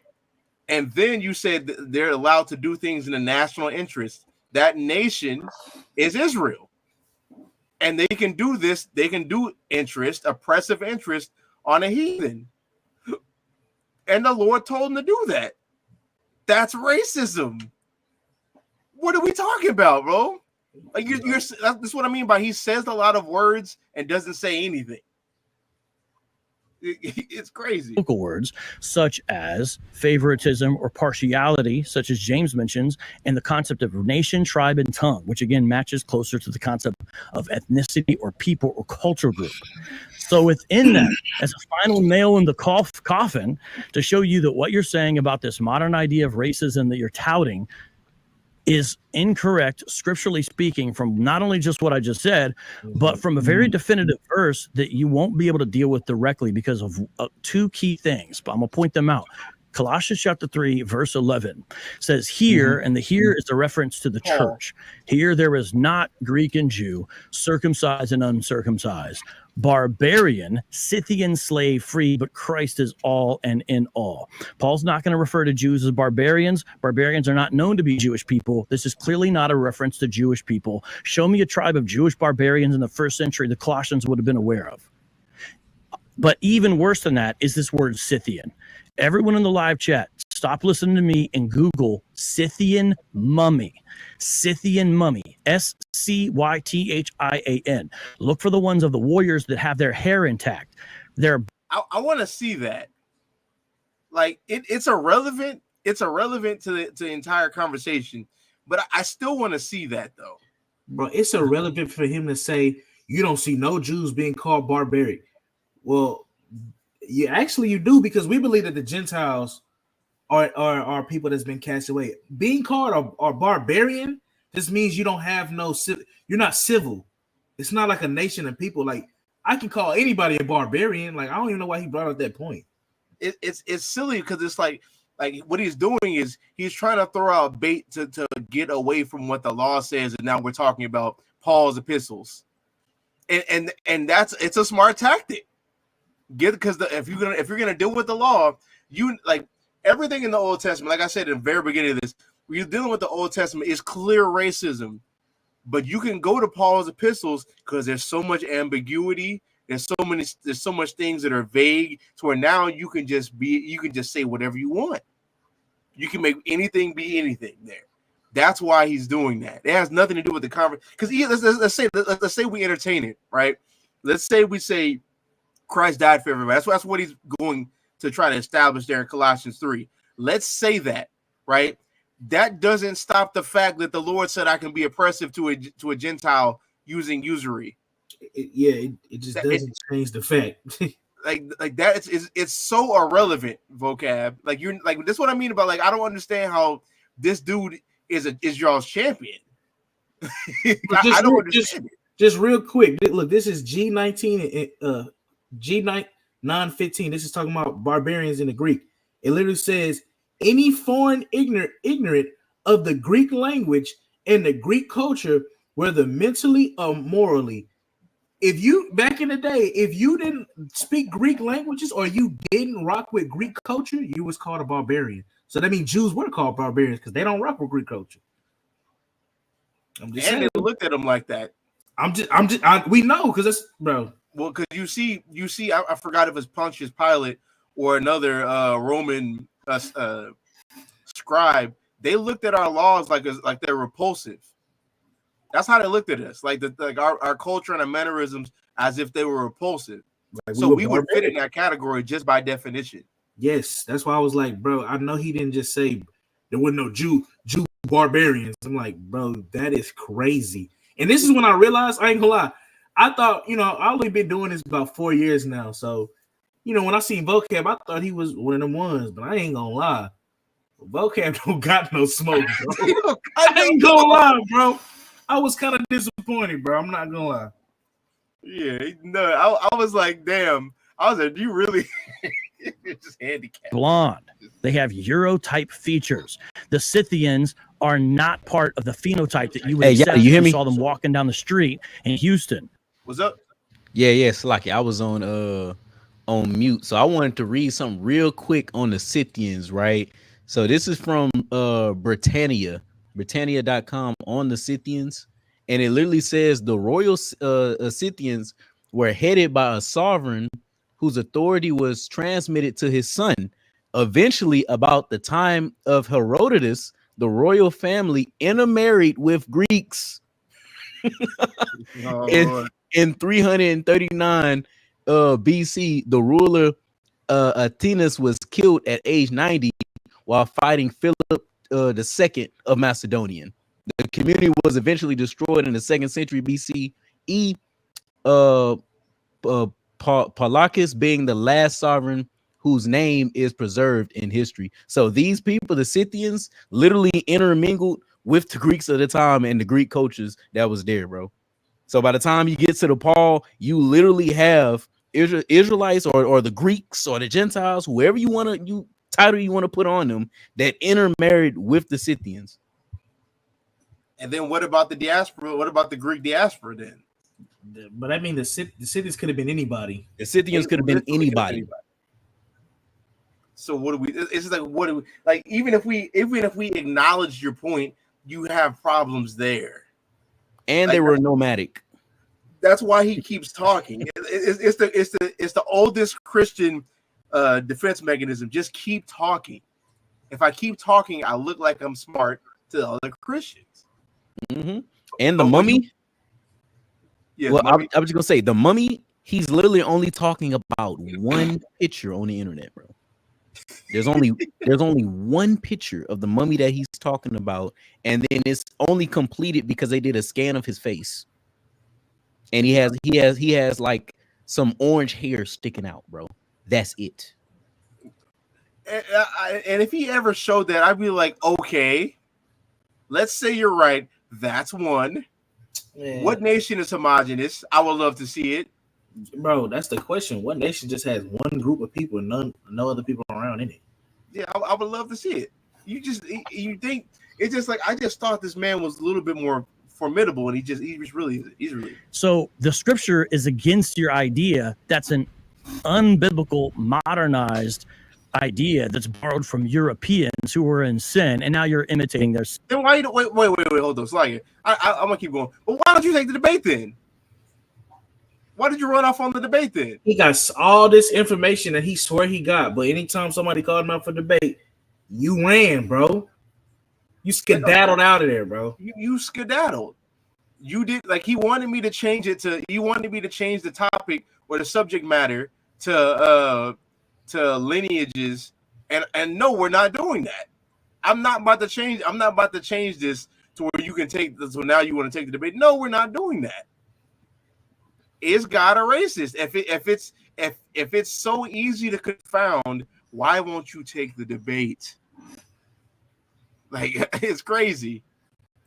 Then as if it's a good thing. So I don't think you have a solid answer for any of the points brought up. In fact, my guess is you'll go to something else. But I think it's. I was about to ask you about that. You said a Scythian, right? So that's somebody that's an inhabitant of Scythia, right? Well, they can be. They could live there. Okay, they could live in other places. If so, what you're saying is, if you're an inhabitant of that place, you're considered a Scythian, right? No, you can be, but it doesn't have to be, right? No, when I look in the Greek, it literally says a Scythian, an inhabitant of Scythia. So anybody that lives in Scythia is called a Scythian. So if I was to live in Scythia, I would be a Scythian. It has nothing to do with the color. That's why this is basically Siberia. Man, stop glazing, man. Bro, I can't stand. No. Bro, I'm a nigga that reads. I don't know if they don't know this or not, but I read the exact definition. That exactly what you said, Yadi. No area is just got one race of people, and you're gonna have other people living there. But if you live in Scythia, you're a Scythian. It has nothing to do with if you had blonde hair. So him bringing out that mummy point, that's why I brought that up. I'm like, bro, you bringing out that mummy don't mean nothing. All of the people didn't look like that. Yeah, because it's like, you better than me. I wouldn't even acknowledge it. I said, bro, we're going right back to we're going right back to what I brought out. Especially after Don Wallace said, we ain't about to get loud about Deuteronomy 23 and now run away from it. No, we're going right back here. That sounds good. You know, that's your breakdown. You know, that's your interpretation. You know, crazy part is you went to Paul, but Paul hosted it. Yeah, he hosted that, man. He said he believes in everything in the law and the prophets. So let's go back to the law and prophets. Yeah, you know, the area of the world we're talking about. Okay, so you got to show me the diaspora over there. And what my point to say that is when you actually look at the way Scythians look, not what you're trying to import. I'm going. Notice real quick. He said he got to show the diaspora over there. Saint Andrews got sent over there, and he was one of the 12 disciples. And what did Christ tell him to do? Go to the lost sheep of the house of Israel. So that means there was some Israelites over there. I just want to throw that out if you go read. But okay. And that with the Greek diaspora with the Jews. Yeah. So I mean, what are we talking about? What are we talking about, bro? It's crazy. You're trying to go to a word game. I'm going to archaeology. I'm asking you to look up pictures of mummies. That's a fact. I'm telling you to actually check out a hard evidence in front of you. When you look up Scythian mummies, you'll find out that they look like the people that you would condemn when you're out there on a Saturday night. So I know what you're trying to say. I think that's probably. I thought he didn't know y'all. He knew he was from Houston, though, right? He knew you was from Houston, and y'all go to camp at night. I mean, you've been watching some videos. Yeah, I'm telling you. I thought he didn't know y'all. Good a comeback as we could expect, but when you actually look at the Scythians themselves, they have blonde hair.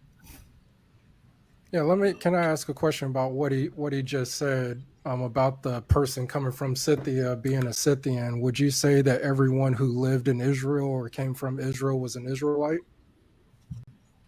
You said does everybody? Well, it depends. If somebody lives in Israel, why would it depend there and not with?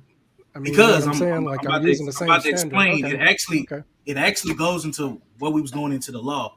It's obvious that just because somebody lives in Israel, they're not an Israelite, because we can do things to them that you can't do to an Israelite, even if they live there.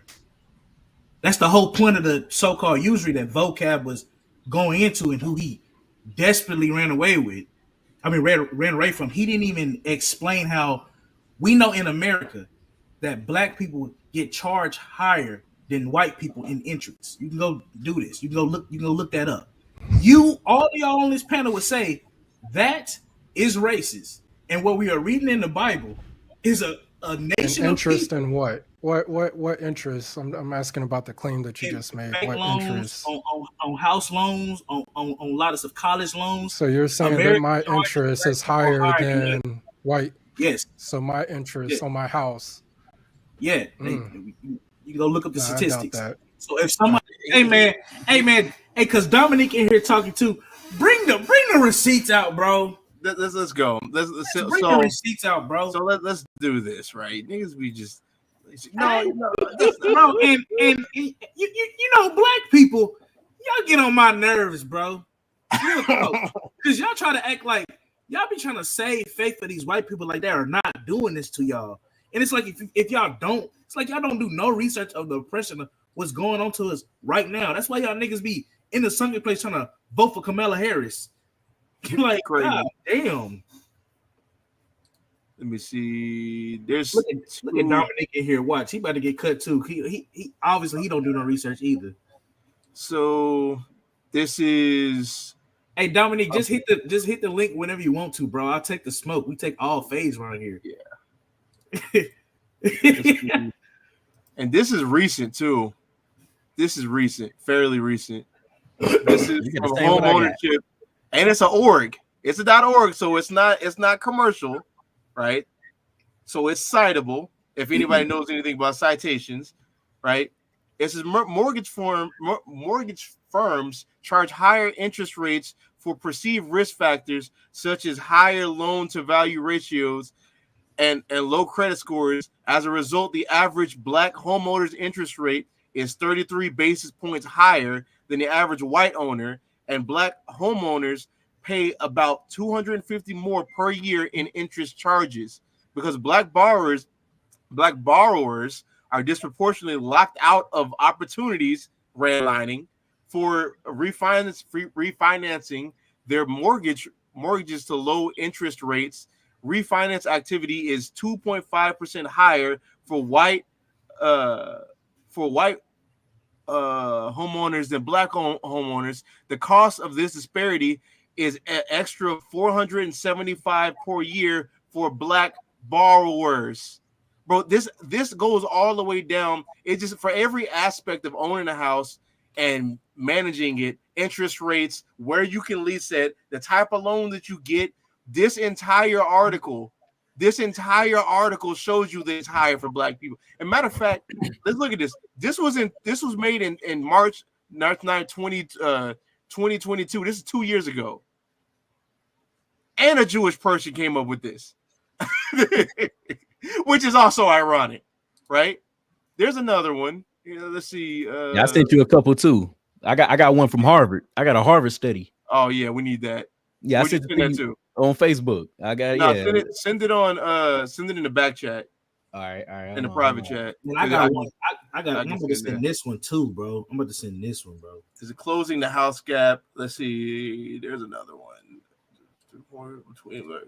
Yeah, right. It says this is closing the homeowners gap with will require rooting systematic racism out of mortgage underwriting. Right. This is in 2021. Right. It's the same. No, this is the same website. This is just another thing. It says the 30 percentage point home ownership gap between white and black households is wider than it was in 1960. When explicit housing discrimination was still illegal, what they did to black people, literally. But it's not. But this just don't exist. Systematic racism don't exist. That's cool. Let's keep going. It's sickening sometimes how our people just say and act like they're not doing this. And I ain't gonna lie. That's why half of black people gonna die here, bro. Because y'all love it here. Y'all love being oppressed. They love being oppressed. Bro, there's it gets worse. It gets worse. Applicants of color experience higher mortgage denial rates than white applicants, which helps sustain the gap, right? So even if you have the money, they deny you. What is that? That's racism. And so lenders often attribute this disparity to poor average credit statistics of applicants of color rather than the consequences of discrimination. This perspective overlooks the fact that racial disparities pervade the credit indicators that drive lending outcomes, the 3 C's that determine mortgage access: credit, collateral, and capacity. reflect the results of a long history of racial discrimination in the U.S. and private institutions. So systematic oppression with the home ownership and lending. Y'all just love the white man so goddamn much. It's crazy. And the fact, and let's say you didn't want to even accept that. There was something created. Remember, we saw this right here where it says, I'm gonna read this part again. A 30 percentage point home ownership gap between black and white households is wider than it was in 1960, back when they could just, I'm gonna read it. It's when split housing discrimination was still legal. In the 1960s, they enacted systematic repression to redline us into specific places, deny us loans, and make it harder ultimately for us to get a house. And if we did get one, it was in the worst neighborhoods, right? To the point to where they had to enact something where it says, remember when it says when explicit housing discrimination was legal, they had to enact this right here. The equal, oh, sure, it's not even showing on the screen. Let me see.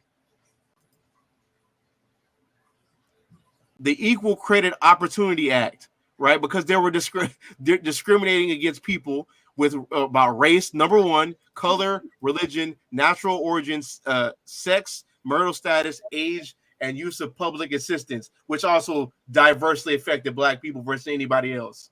That's why if anybody has the Chase Bank app, when you scroll all the way down, it says they're an equal opportunity lender. Because, and the reason why they have to say that is because of this damn act right here in 1970. Like, we're not going to pretend like systematic racism isn't in. Like, that's what I mean by Christianity. It makes you just oblivious to what the hell is going on, literally. We're not about to pretend like you ever noticed how black households and black families have been in the same neighborhood damn near for generation to generation to generation? This is why. Yep. That's why, literally. Let me get that one from Harvard. Yeah, because the Harvard one got the graph. Oh, you got the. Oh, we need the graph. We need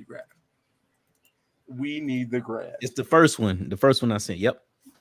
This one is high-income black owners receive higher interest rates than low-income white homeowners. That's crazy. Where's the graph? Let me see the graph. This graph? Yep. That's nuts. Interest rate percentage, it's higher. All of that is higher. So what I said, I can just pull out my ass, bro. And look at for even if you were if you made 100K a year, it's still a whole percentage point higher. Hey, just because you got you some bread and you doing good, you think you the same now? No, rich nigga, poor nigga, still nigga, bro. Still nigga, bro. Yep. Crazy. Let me see the other one. Yeah, the other one goes into how it's not just homes, but it's damn near every interest rate. Blacks, Hispanics face higher interest rates, fees on credit card. Oh, I'm feeling that one. I know that one. Is there a part that you want me to go into? You can just read the first paragraph. Black or Hispanic consumers consistently receive higher credit card interest rates and lower credit limits than white customers. The Government Accountability Office said, "Oh, the government says this." Yes. Oh my, that's all we need. I mean, hey, click the report. Click the hyperlink. Click the hyperlink on the report. Lord. Let's see what the report says. Oh, this is from the government. It's from the government. The government knows that they do systematic racism. Yikes. Oh. But according to vocab, I mean, the way we got to look at it is that's just America trying to better their nation. Yeah, through systematic oppression, which is racism. So Israel does the same thing. That's crazy. That's crazy. Wow, boy. I tell you one thing, bro. You can you can sit there talking about we crazy. We just pulling stuff out of our ass. You were nuts, bro. When the government said, when the government of America is telling you to your face that they're doing it, I'm gonna be honest, bro. If you don't want to accept that, I mean, shalom, bro. A person from the government can tell a black person, we do systematic racism. They'll go, nah, I know you don't, bro. We all wanted Jesus Christ. Yeah. Since when? I know you probably do, but if somebody was to do that because of their race, you would say that's racist, correct? I'm just telling you, I know my interest rate, and it's lower than the national average. So I'm just saying, you made a claim. If somebody charged somebody, and this is a sidebar. Of course it is, because we're in hyperinflation due to Biden's freaking administration. Of course it's going to be lower. Yeah, the one that y'all's damn savior, right? Of course it is. What are we talking about? We're talking about homes, mortgage rates are like 6 to 8%. When has that been the norm? So of course it's going to be lower than national average if you got it before hyperinflation. Of course, of course. Stuff like that, because of their race, or because they don't look like somebody else, or because they don't descend from the same people as them, is that racist? I would say, and I've been saying that can be part of racism, but what I don't hear is a sinful mindset. What I don't hear is a full comprehensive definition. No, I'm asking. So you're saying that's part of racism? Yeah, you're saying that's part of racism, right? Yeah. Yeah, I could say that. So in could Deuteronomy, be, but it doesn't necessarily. So in Deuteronomy, mean if Israelites racist. So in Deuteronomy, if Israelites, a nation of people, charge another person because they don't descend from the same people higher than they would another Israelite, I would not say you wouldn't say that's racist. And that be the shit I be talking about. That's that bullshit, bro. I wouldn't consider it racist because God said they could do it, and my sweet Jesus ain't racist. Bro, that is crazy. Hey, as long as you don't think it's racist, I can't wait till we get to the kingdom. We upcharging you, just smelling my face. Thank you, bro. I'm like, yeah, bro. I really rock with you, so I charge you a little higher than everybody else. Yeah, that's gonna be 40% extra, bro. 40%. For you, my friend, I get you a good deal. I give you good 40%. I gave him 45. I can't wait. But unless if a white you can person say that they did it because they hated those people, then if you charge somebody a higher interest rate than your own people, you definitely don't like them. No, that's all you can do is laugh, bro. All you can do is laugh, bro. You're not gonna sit here, bro.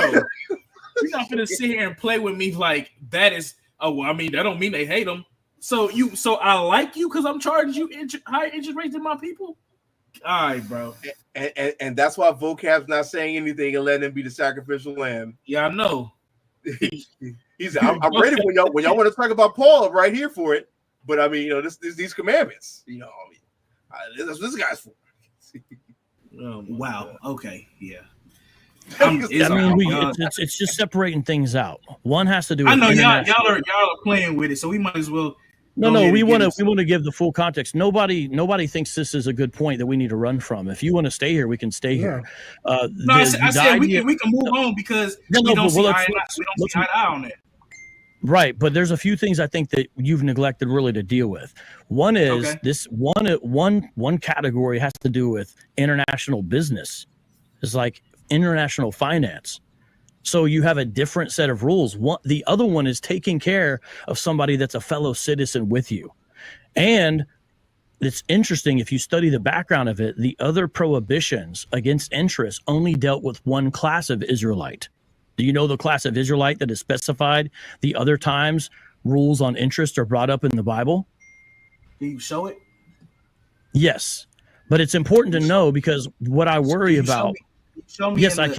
And this part is so crazy. Yeah, bro. When I started reading that, it don't say nothing that he said. Nothing. Yes, I can. Israelite. Yes, I can. Exodus 22, Exodus 22:25.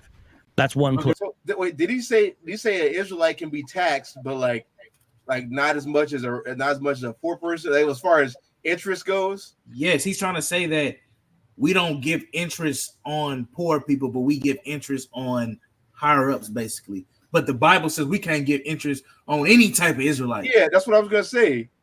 Like that, he just lied. He just lied. Just lying. He's a liar, bro. But he's a follower of Christ, though. He just lied in front of everybody. And bro, no. And the reason why I think it's important to bring Exodus 22:25 out is what it shows is that maybe people have looked at these passages on lending and borrowing just with an eye to score points with people without actually understanding the purpose. And so we want to understand the full purpose and the context of them. It specifically details it's a poor person. What? Exodus 22:25. In Exodus 22:25, it specifically details that this person is a poor person. And so when you look at the background, this is the background of the Deuteronomy passage. It mainly has to do with Israelites who are poor. That's the main issue at hand. And that's why when you have the security loans, where you give something so they can hold it till you can pay them back, there's a certain type of blanket that's prohibited because that's what a poor person would use to keep them warm, and that could not be taken from them. And in fact, the minor prophets got on Israel for taking things like that from the poor Israelites later on. So there's a number of things going on here. Israel. Nick, what the fuck are you talking about? We talking about a blanket. And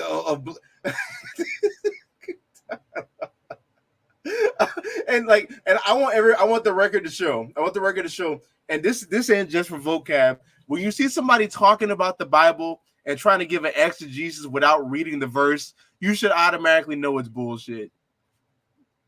You should automatically you saw that down while he's giving an exegesis. It's like it's headcanon. Like he thinks a verse says something and is breaking it down based off of what he believes that verse says without reading the verse. Yeah, bro. So this is what I did, right? Because this Logos, man, it's kind of crazy. I typed in loan, right? And it says a loan, lending of money or other goods with the exception of reimbursement. Loans are mentioned throughout the Bible, particularly in the law codes of the Pentateuch. Lending on interest to the poor is prohibited in Exodus 22 and 25. Leviticus 25, verse 35 to 38 requires Israelites to receive no interest from fellow Israelites because of the goodness of Yahweh to Israel. However, charging interest to foreigners is allowed. Deuteronomy 23 and 19. Like, what are we doing? It says, according to Deuteronomy 15, 1 through 6, a creditor is required to release a fellow Israelite from his debt in the year of Jubilee, but may require payment from a foreigner.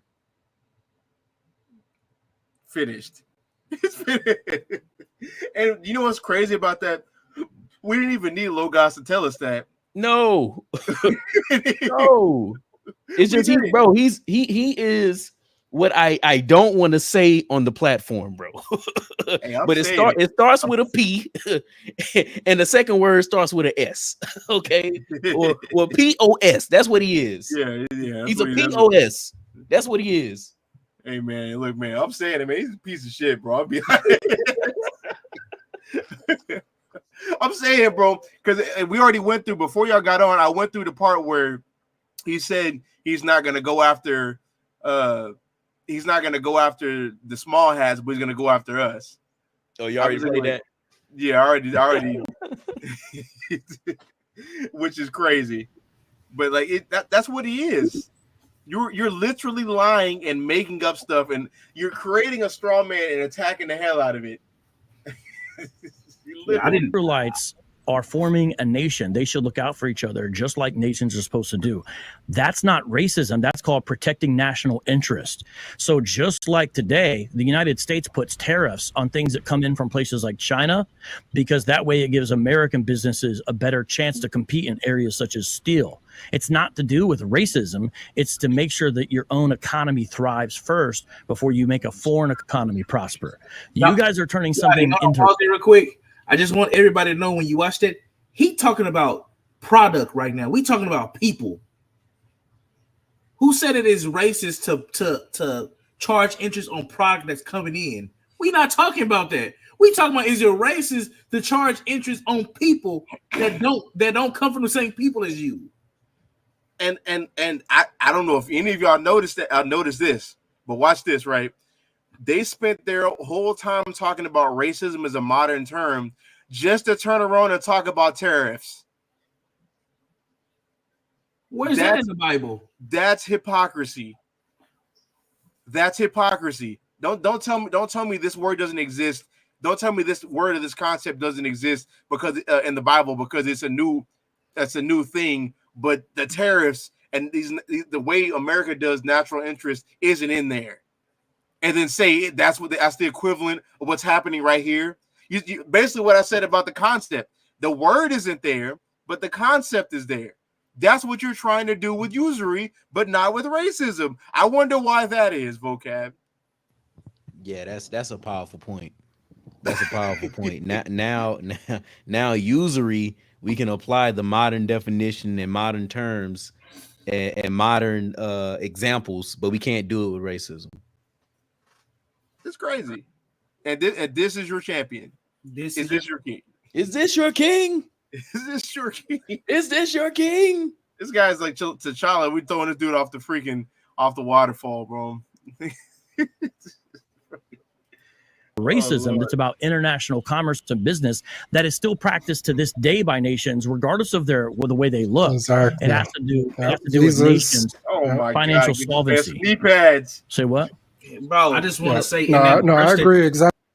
I know he needs ice on his knees. Get off your knees, boy. Boy, no work, boy.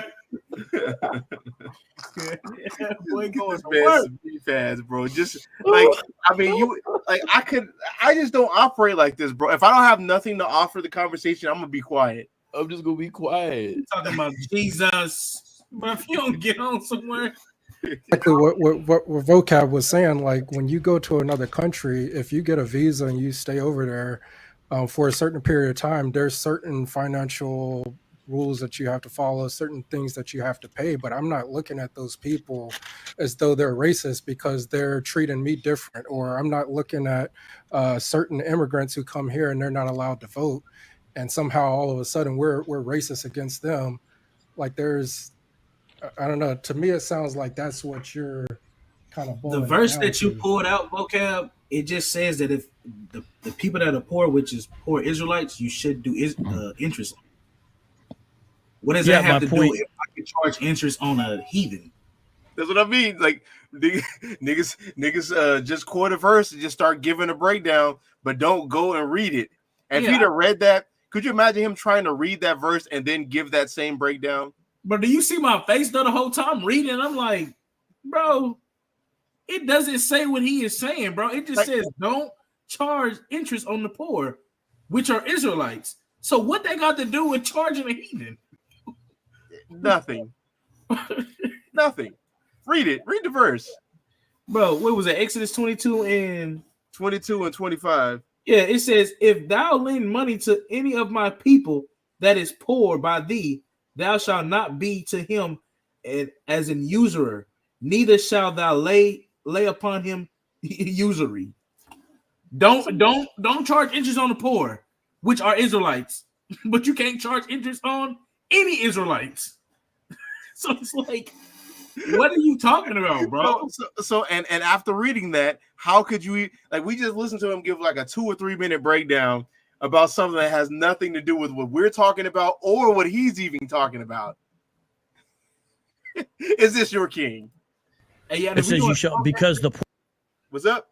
Are we doing smoke after you got something to do? What, you got some smoke? I mean, bro, in the chat talking about send the link. Who? Dominique. He said, right here. Look at it. I can crush y'all's doctrine. All right, you know what? Because I mean, we're gonna finish this. We're finishing this next week. Let's see what Dominique got. Let's see. Dominique, he thinks let's go. Let's get it. We got time. You do this next week, right?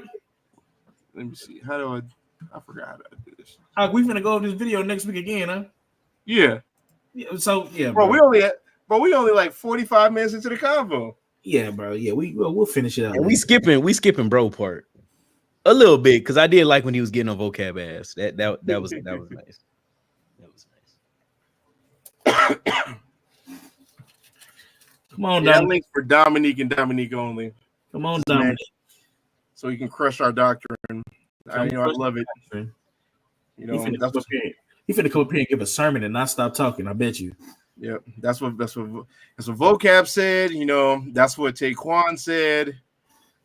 Hold up, don't put him up yet. Let's see.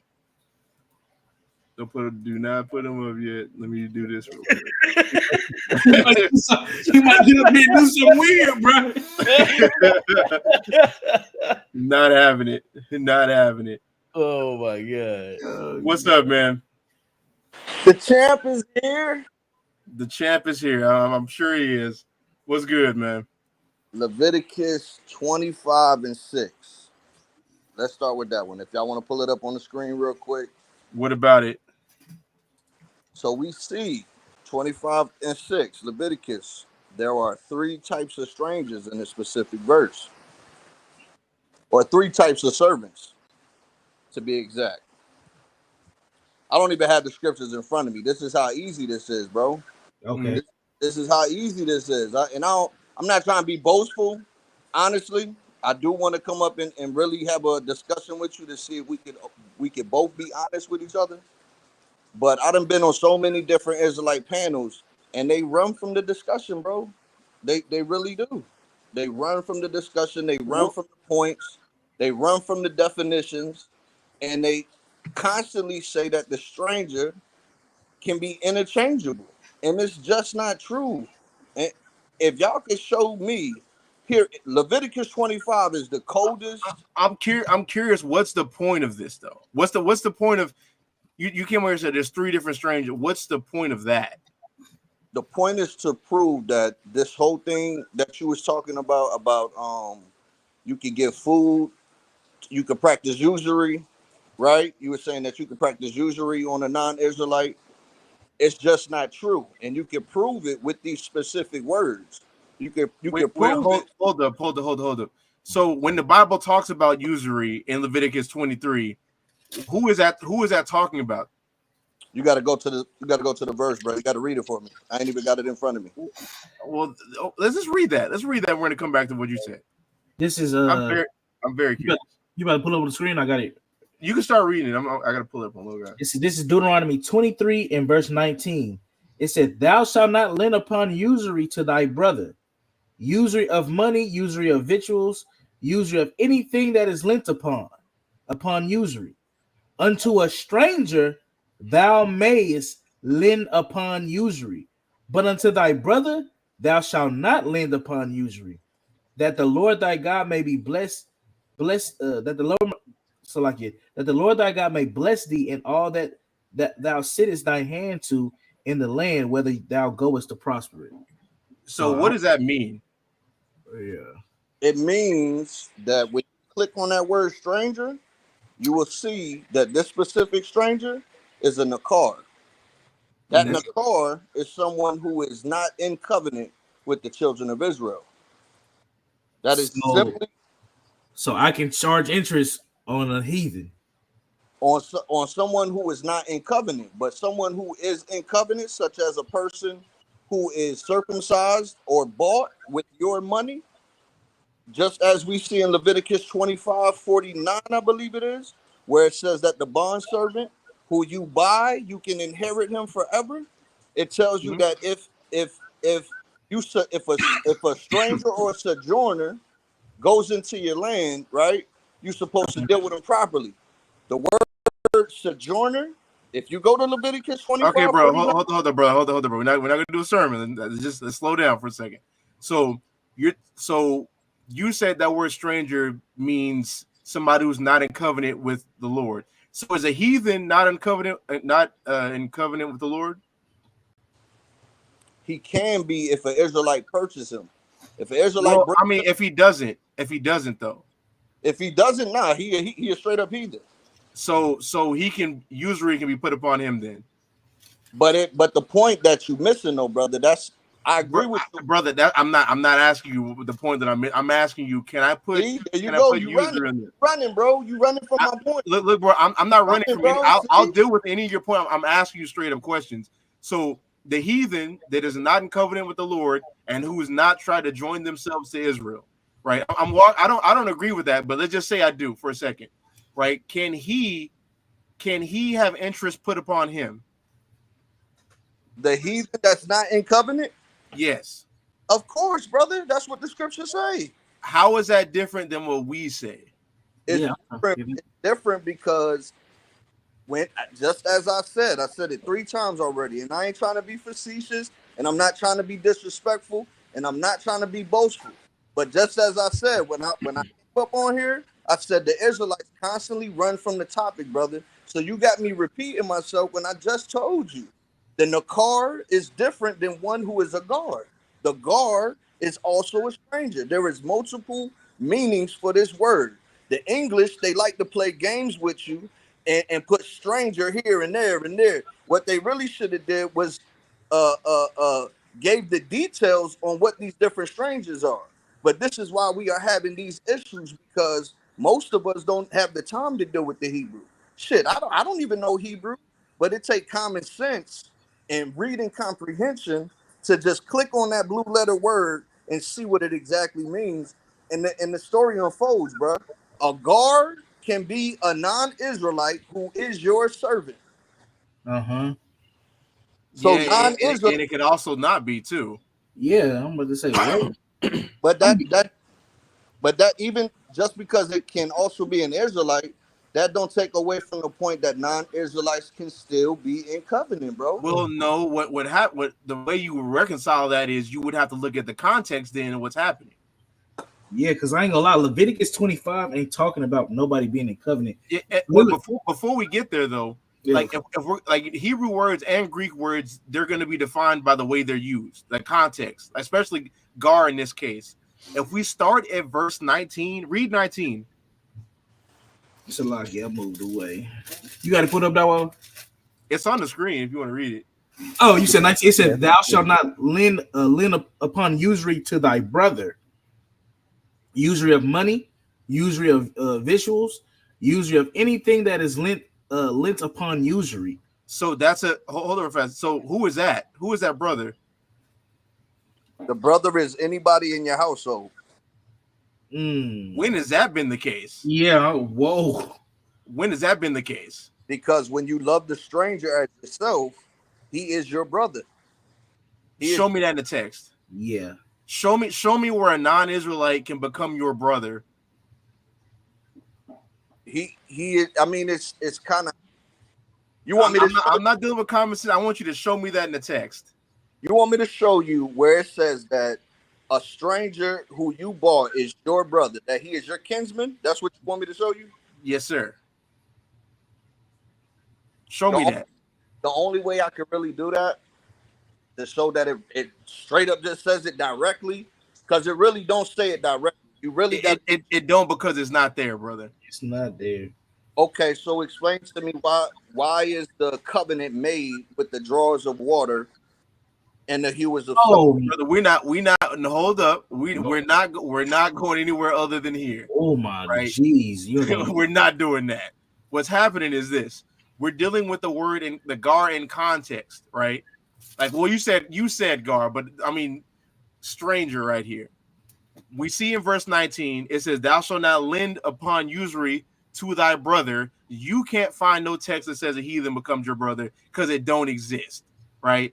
And it says usury of money, usury of victuals, usury of anything that is lent upon usury. But it says unto a stranger thou mayest lend upon usury. So contextually, this stranger has to be a non-Israelite. But you know why that's false? Because you can say that because it fits your doctrine. Because watch this, bro. Watch this. Hold up.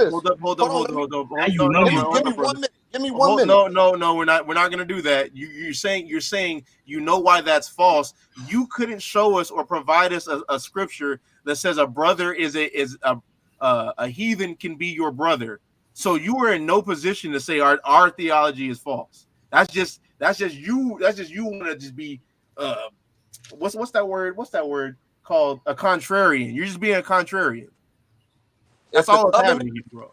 If the covenant is made with you, your women, your little ones, the stranger that is a drawer of water and a hewer of stone, if that covenant is made with also the stranger who can be a drawer of water and a hewer of stone, that means that the covenant that is your brother. No, brother, we're not dealing with these crazy exegesis, right? If you can't provide If you cannot provide a scripture where a heathen can be your brother, that doesn't matter.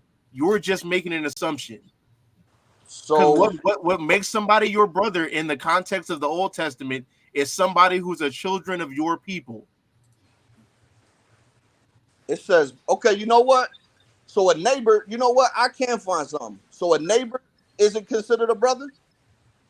If you really want to, It's crazy work. It's crazy work. It's crazy, bro. It's crazy work, bro. It's crazy. But see, y'all ignored all of the points that I made. Nobody. We're not ignoring you. You just have the thing is you're not prepared to answer this. Oh, that is the only thing you can stand on, but you can't stand on the context. The context of the chapter is the only thing I can stand on. You can't stand on the Hebrew words. You can't stand on that's fine, brother. That's fine. I know it's fine. I know it's fine. That's fine, brother. I wanted to go to Leviticus. Leviticus 25 and 6. I spent 2 hours.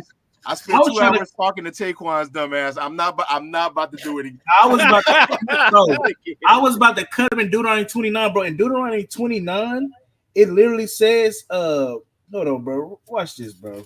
It's like we can't like the thing is we can't go anywhere if you can't break it down in the chapter in question as far as the brother part.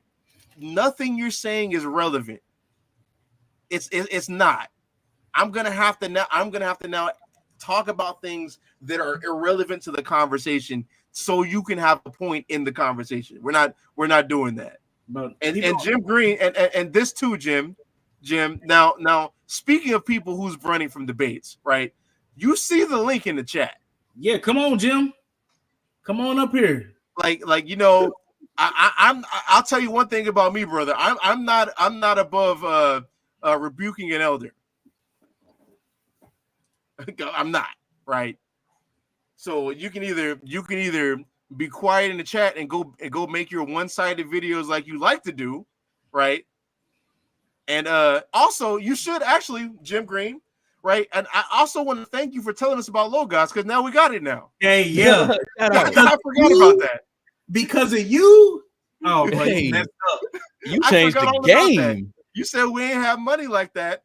And now Well, we he got the messed up on academic that. version of Logos. He messed up on that. Boy, you think we broke. You messed up on that, brother. You messed up. Ooh, you messed up on that one.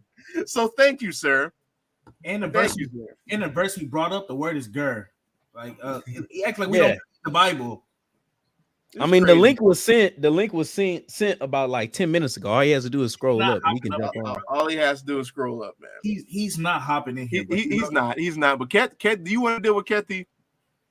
Bro, do you want to? I mean, I'll leave it up to y'all if y'all want to deal with Kethy. What you say, no? I don't know who Kethy is. That's Kethy, bro.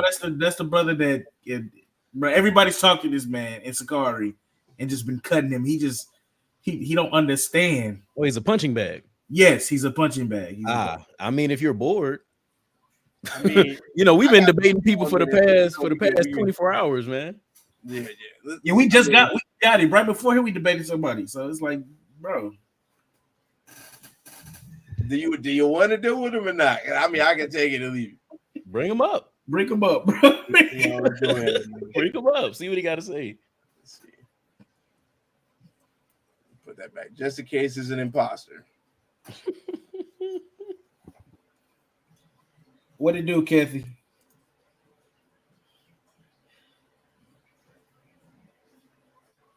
He done walked away from the computer, but he was in here waiting for the smoke. I'm just surprised, Jim. What's going on?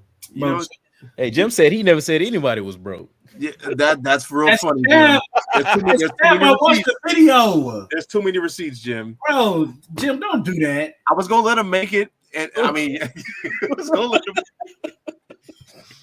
was cool. Bro, because I was a little offended by that comment. That's why I said, nah, bro, we about to get Logos then.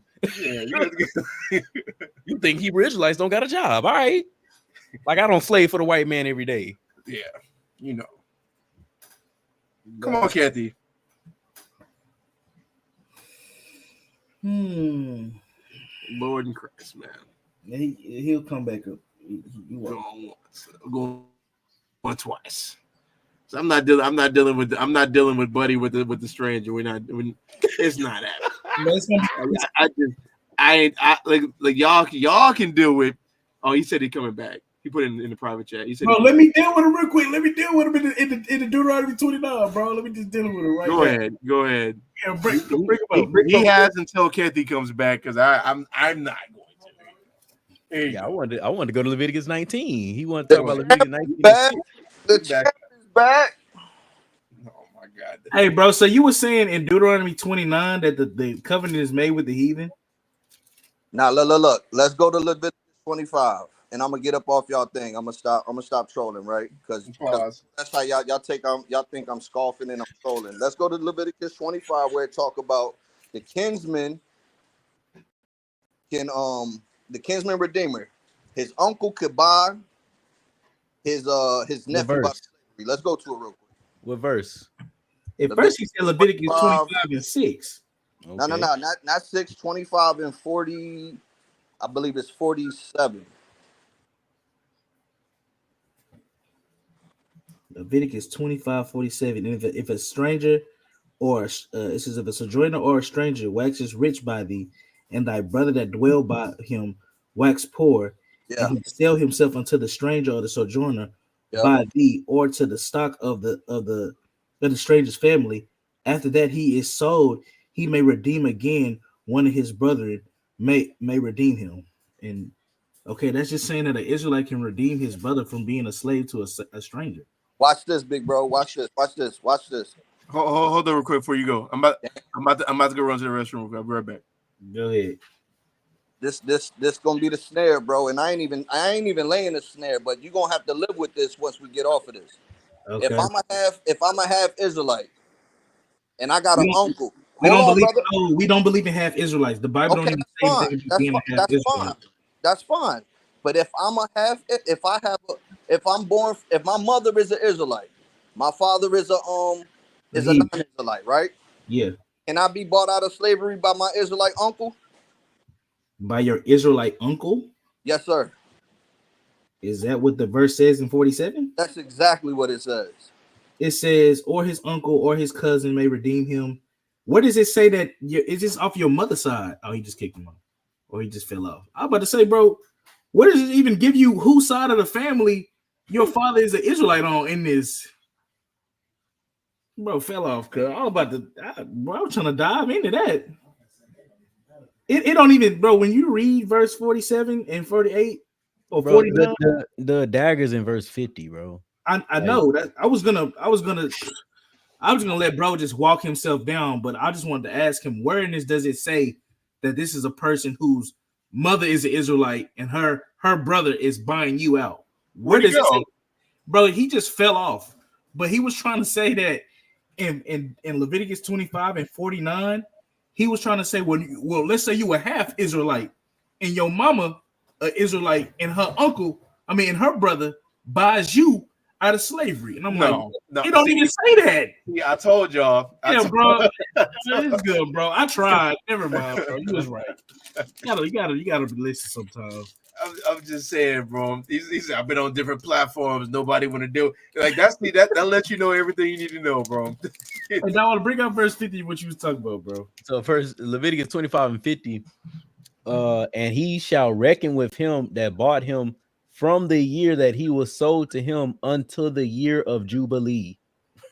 And the pieces of his sale shall be according unto the number of years, according to the time of a hired servant shall it be with him. So the part where it says that he was sold unto him until the year of Jubilee, the only people that you can release free in the year of Jubilee that you're commanded to release in the year of Jubilee is an Israelite.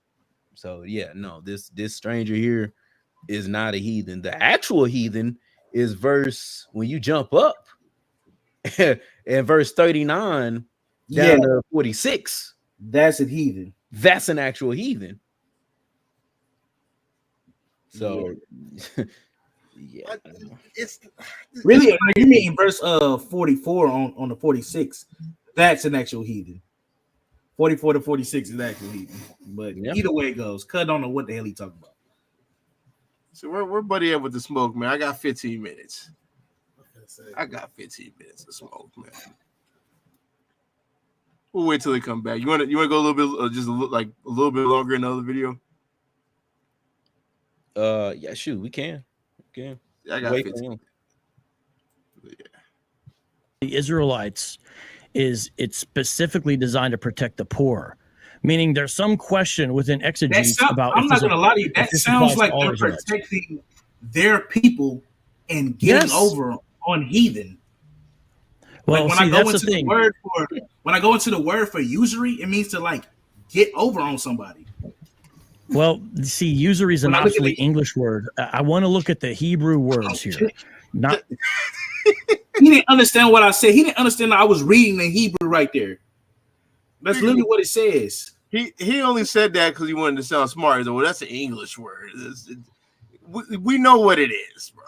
Like usury in the modern sense can't have a negative connotation. You're right about that, but that's why we shouldn't use a modern connotation, because remember the KJV, that's where the usury comes from. It's translated in 1611. So we're using that definition that's aged since now, but it's not as if the original word means usury. So I know what you're saying, but I'm saying that's why we. But what are you saying though? Yeah, I don't, bro. You say a lot and say nothing. He said it means the words can age a little bit, so we don't know if it really says what it says in the English. We don't really know if that's what it really means. We don't know what the Bible says then, because you could say that about the rest of the words then. Yeah, bro. How can you prove that heathen can be saved? How do we know they really say that? We shouldn't use usury, because the question is that what the Hebrew word means? It just has to do with charging interest. It's designed to protect Israel's economy, which is not a racist thing. All nations should protect their economies. And it's designed especially to protect the poor. That's why I brought it to Exodus 22 passage, because it specifically designates this is for poor Israelites. So the point by saying that is that's not racist. That's national interest. That's international commerce. I gave the modern example of tariffs on Chinese steel. That's a perfectly good parallel to the type of situation we're talking about. And that's why I mentioned earlier, the question is, were Israelites allowed to use unequal weights and measures with outsiders? They were not. See, there's a difference between ripping someone off and having a fair business practice. Interest is a fair business practice because you are allowing someone to borrow capital while you do not have access to that capital that they are now using, but it's actually yours. So it's a fair business practice to charge interest on it. You said you want to go into the Hebrew. When you go into the Hebrew for H5391, the word there is to strike with a sting as a serpent, figurative, or to oppress with interest on a loan. If I oppress another person from interest because they're not my people, is that racist? Okay, I feel like we've answered that question. It has to do with nah. That one was confounded. I felt like I've been confounded, but I mean, I gave an answer. The crazy part is when you go into the word, it says it actually means like a bite. It means to like vex somebody, bro. Yeah, but hold on real quick. Look at Buddy on the bottom, bro. Look, he's like, no, Vocab, no. Is this your king? How can this be? Is this your king? Y'all remember Dave Chappelle, the first episode where they had the black white supremacists? Yes. Yeah. When the white dude came up, the white news reporter came up and he said, I'm looking for Clayton Bigsby. He said, well, look no farther, you found him. Look no farther. And he said, how can this be? Oh man, bro, Terry is like, wow, I didn't know that he was gonna go into the Hebrew. Yeah, bro, what you thought you just had a bro? Do they think we just simple, bro? I just feel like I thought they thought they was gonna set you up, and then like y'all was gonna be some simpletons. Yeah, I know. They thought, bro, I think that's what happened. I think they thought we was some hams, bro. Yeah. And you found out the wrong way, boy. The wrong way. Ever since that debate I had on there, bro, I'm telling you. They don't want to bring us back, boy. National interest, which is not the same thing as being racist. So when white people charge black people higher interest, or America charges blacks more than whites, is that racist?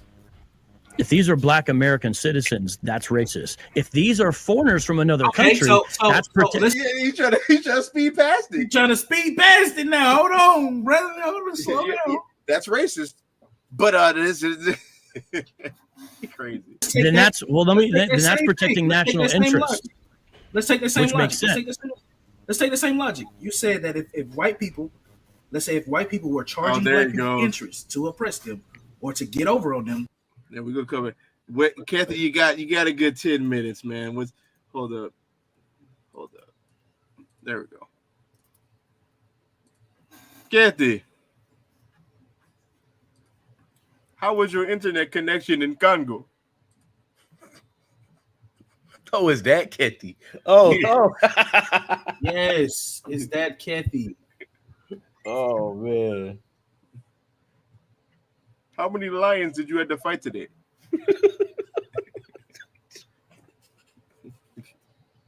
Oh shit. Come on, Kathy, man. Come on, man. All you gotta do is allow your microphone. We can get this, we can get this sacrificial lamb out the way, man.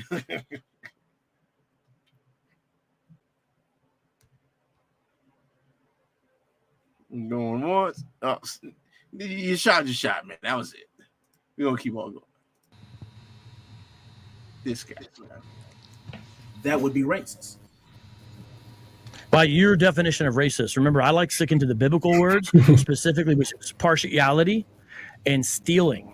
These are the biblical words. Usury is not in and of itself a biblical word. That's an English translation of the word, right? But the concept there in the right? You would use favoritism, right? For the Bible, favoritism in the sense of way, in the way James talks about when he talks about partiality.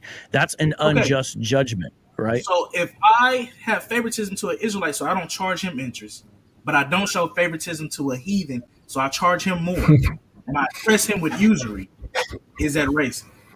It's not oppression; it's a fair business practice. Lending interest to someone is a fair business. Bro, that's why. Hey, if it's a fair business practice to charge usury or interest on another person because they don't look the same, that is crazy, bro. And that's why I said you're a white supremacist, because then it's fair to what's happening to Black people over here in America is fair. Then that's crazy word. He basically said, "Yo, so the way America treats y'all and charges y'all more interest, that's fair. That's just the fair business practice." Wow. He's a racist. Okay, if you think it's fair for Israel to do that, hey, bro, I really don't got a problem with that. As long if you believe it's fair, then hey, bro, we can just move. Well, I mean, you wouldn't benefit from it. You wouldn't benefit from it. I know. I'm a Black American. Yeah, but no. What I mean is, what I mean by you wouldn't benefit it. You don't have any evidence you're an Israelite. In fact, you guys were talking about Amalekites earlier. And there it is. You guys can't prove you. That's a good stopping point right there, because we can get on that. You guys can't prove you're Israelite. You may have confounded me here, but you guys can't prove you're Israelite. So can't prove you're Israelite. Don't switch on it. Oh yeah. That shit crazy, man. I didn't even notice how bad I low key confounded him, bro. I'm just when you in the moment of doing things, you don't notice it, but bro, he was confounded. Look at this. Look at this. It's a fake DJ Vlad apology.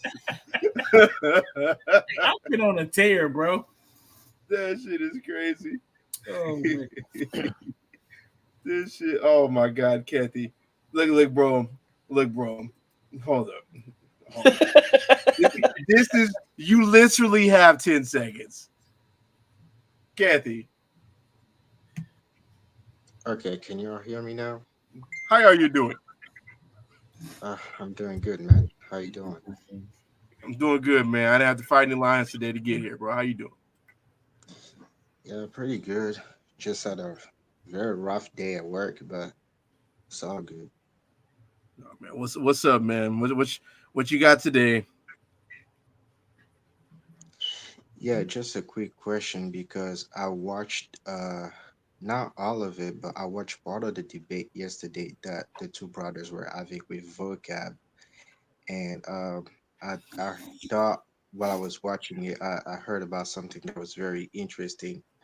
One of the things that one of the brothers said while he was defining what salvation was, he says salvation, I'm just paraphrasing, and he can correct me if I'm wrong, if I get it wrong. But he says salvations means uh, glorification for those whom God foreknew. And so uh, that's pretty much all I got from it. And so I wanted to ask him a question in regards to a biblical verse.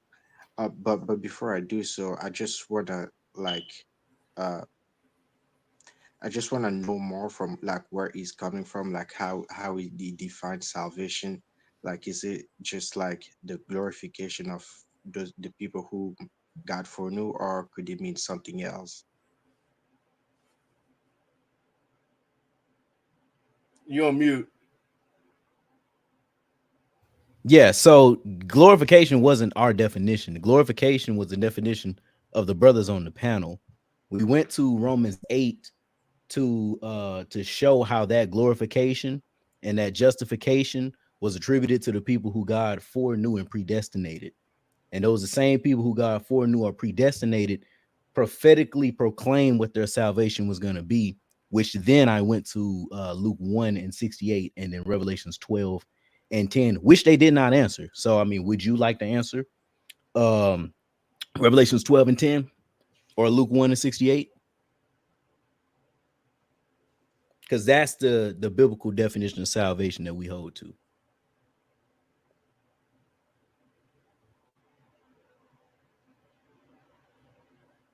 You're on mute if you're speaking.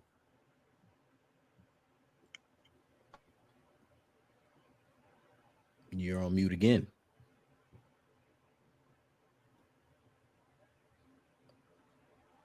Okay, can I be heard now? Yeah. All right, sounds good. So yeah, let me open my Bible and pull up the verse. Which one? Luke 1 and 68 or Revelations 12 and 10?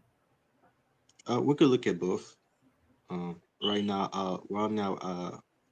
I'm looking at Luke 168 first. Beautiful. So, it says, "Blessed is the Lord God of Israel, for He has visited and redeemed His people." What was that? I And didn't hear you. Verse 60, right? Yeah. Yeah, I was reading it. Yeah, It I didn't says, hear you. Yeah. Well, if you want, you can read it for yourself. I was just reading it so that I can give my understanding of it. Yeah, But go ahead, read it. if you'd like, that's cool. You can read it.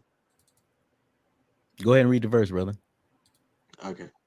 It says, blessed is the Lord God of Israel, for He has visited and redeemed His people, and has raised up a horn of salvation for us in the house of David. David is in the house of His servant David. Um, is that the entire thing? Keep reading. As He spoke by the mouth of His holy prophets, who have been since the world began, that we should Mm-hmm. be saved from our enemies and from the hand of all who hate us. Mm-hmm. Read to To verse perform, read to verse 74. okay. Verse 72. It says, to perform the mercy promised to our fathers and to remember His holy covenant, the oath which He swore to our father Abraham, to grant us that we, being delivered from the hand of our enemies, might serve Him without fear in holiness. Who else? That's 74. Yep.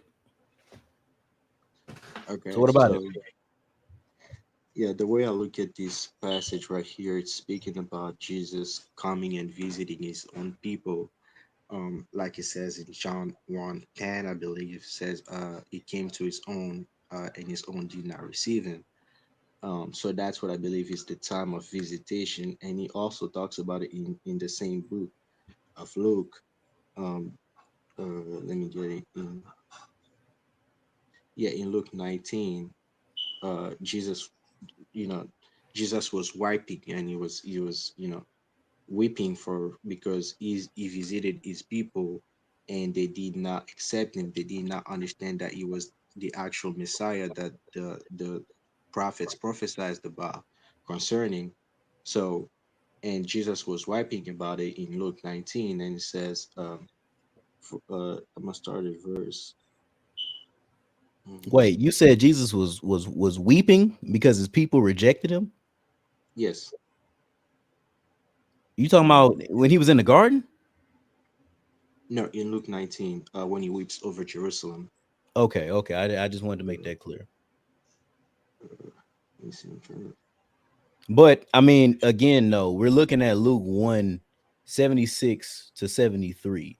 If salvation is for everybody, why do we see in this prophetic statement to perform, well, first, that we should be saved from our enemies and from the hand of all that hate us, to perform the mercies promised to our fathers? So, number one, if salvation is for everybody, who are these enemies that we are supposed to be saved from? I would say the like the enemies of the Jews, like those the Gentiles nations who hate the Jews, like you know, yeah, like any Gentile nations that dislike the God's people, so would be considered an enemy. So that's who I would understand to mean as enemy there. So can those nations receive this salvation? Yes, they can still receive salvation because I don't. Wait, those enemies, the one listed in Luke 1 and 71, the enemies of the Jews, can receive the salvation listed in Luke 1 and 71? No, and that's what I was about to explain is that I don't think the biblical, like I don't think the salvation that Jesus has brought. Well, I'm gonna say this. I don't think Luke 1 and 71 is like a clear definition of the salvation that Jesus has brought, by dying on the cross. I think it's more like a promise made to the Jewish nation that they will not be suffering the persecution that they have always dealt with, throughout history. And so it's like a prophecy of comfort, like to comfort them that they'll be delivered from it. So I don't So think. if it's not the salvation that Jesus is bringing, why in verse 69 it says, and have, well, verse 68, blessed be the Lord God of Israel, for he has visited and redeemed his people, and have raised up a horn of salvation for us in the house of his servant David. What is this horn of salvation here that's being risen up in the house of his servant David? What salvation is that?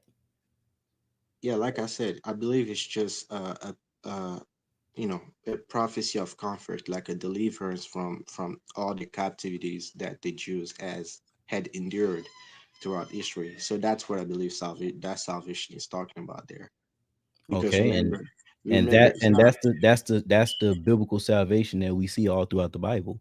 Is Israel being rescued from the lands of their captivities, from their enemies? No, especially in light of like the old That's Bible, no. like in the yes, like if you look at the old concept of the Bible from Genesis to Revelation, you see um you see you really see like what's going on there with humanity, you see that humanity has a need of a savior all throughout and No, so no. So it so has. let me stop you. It literally says, as he spake by the mouth of his holy prophets, which had been since the world began. So it's prophetic. It's something that the prophets have already spoken about. This specific horn of salvation. Like, where I is agree. that? Yeah. So if you agree, where is that in the scriptures? Yeah, it's found out through all the prophets. Like I said, uh this is this is a prophecy of comfort, that God has not forsaken his people, that he is gonna deliver them from their enemies. And you can read the prophets Brother, Jeremiah, I'm not gonna lie Isaiah. to you. You are not answering his question, bro. Yeah. What prophecy states that non-Israelites are going to receive the salvation that the Messiah is going to usher in? Because Well, now every you're question asking a goes different somewhere question. in Paul. First, you asked where could we find this prophecy that's being spoken in Luke 1:68, correct? It's many places you can go. Where you want to go? That's what I need a prophecy, because you're saying all this to say that the heathens can receive this salvation that Zechariah is talking about. Yes. Wait. Before we go anywhere, so Kathy, you understand in Luke 1 it says saved, correct? Yes.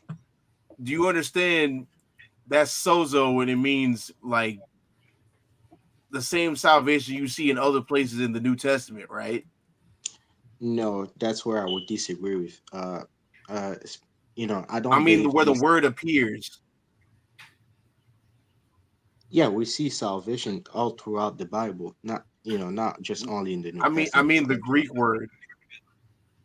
Yeah, and I was gonna give this point right here. Paul used the same word salvation. Hold up, Kevin. Hold up, Kevin. Real fast. So I'm trying to figure out. So in other places in the Bible, in the New Testament, salvation means what you believe salvation is, as far as like for all nations, the one that Christ brought in. But for some reason in Luke 1, it just means something completely different. Not at all. So this is my point. So salvation, if we're gonna define salvation just means deliverance from something, being delivered from something, being redeemed from something, right? So salvation can have nuances in its definitions. For example, Paul talks about him being saved while he was in prison, meaning he was delivered out of prison, and he used the same Greek word that's being used here in Luke 1:68. So, and he has to be understood in his proper context, because he's talking about being delivered in prison. Yeah. So I get the fact that that's sozo, like basically like delivered from peril in a dangerous situation. Right. I would agree with you as far as the nuances goes. Now, before we leave Luke, what that salvation in Luke, is that for anybody outside of Israel? No, I in see Luke 1. No, yeah, that's what I was telling the brother earlier. I see this as something only pertaining to, the Israelites, because it's a prophecy of comfort, because God still promised to take care of them, to deliver them from all the captivities that they have been through, throughout history. I could use one verse that speaks about it. But before we get there, Kathy, now, because I like to get all the meat off the bone on chapters, right? So the salvation you're talking about, as far as what the Gentiles can get, as far as the kingdom goes, is that the promise of Abraham? Mm-hmm. So that's a yes or no question. Oh, that sounded like it was tough to answer. Well, because I'd really love to know. So God promised Abraham He's gonna make Abraham a father of many nations. It's gonna make him first a great nation. He's gonna be a Kathy, before you go into your dissertation, I just need a yes or no, and then you could substantiate it. Okay, could you read it, like rephrase your question one more time? The salvation you believe that the Gentiles can receive, is that from the promise of Abraham? Yes.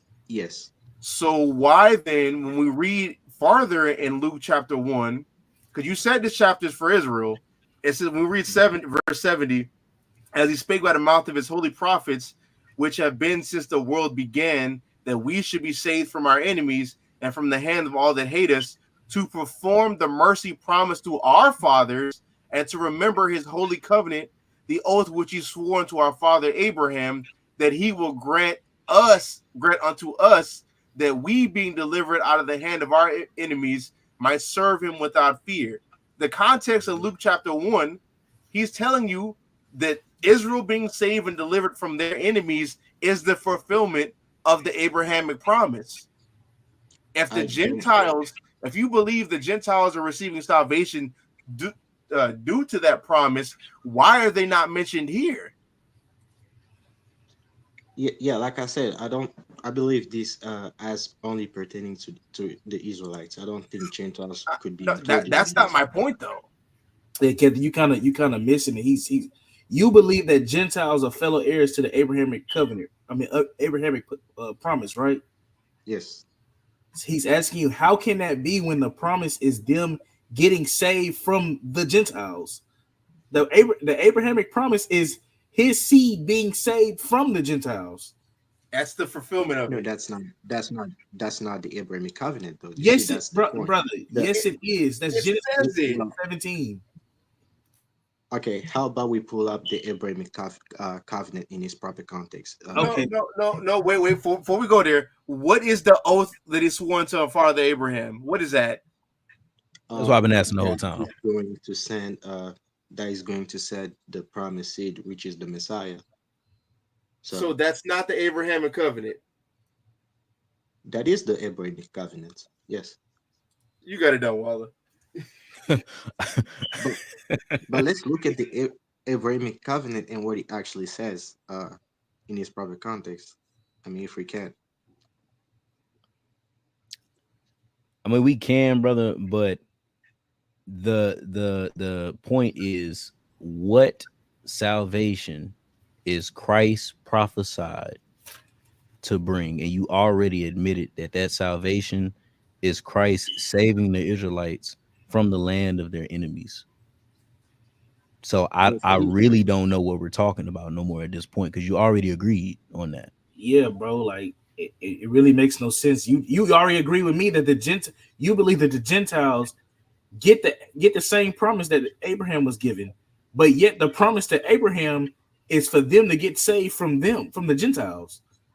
How does that make sense, brother? And you literally said Luke 1 and 68 on down is for Israel. Like I'm just confused. It sounds like you agree with our point. I already told you that this is salvation according to us.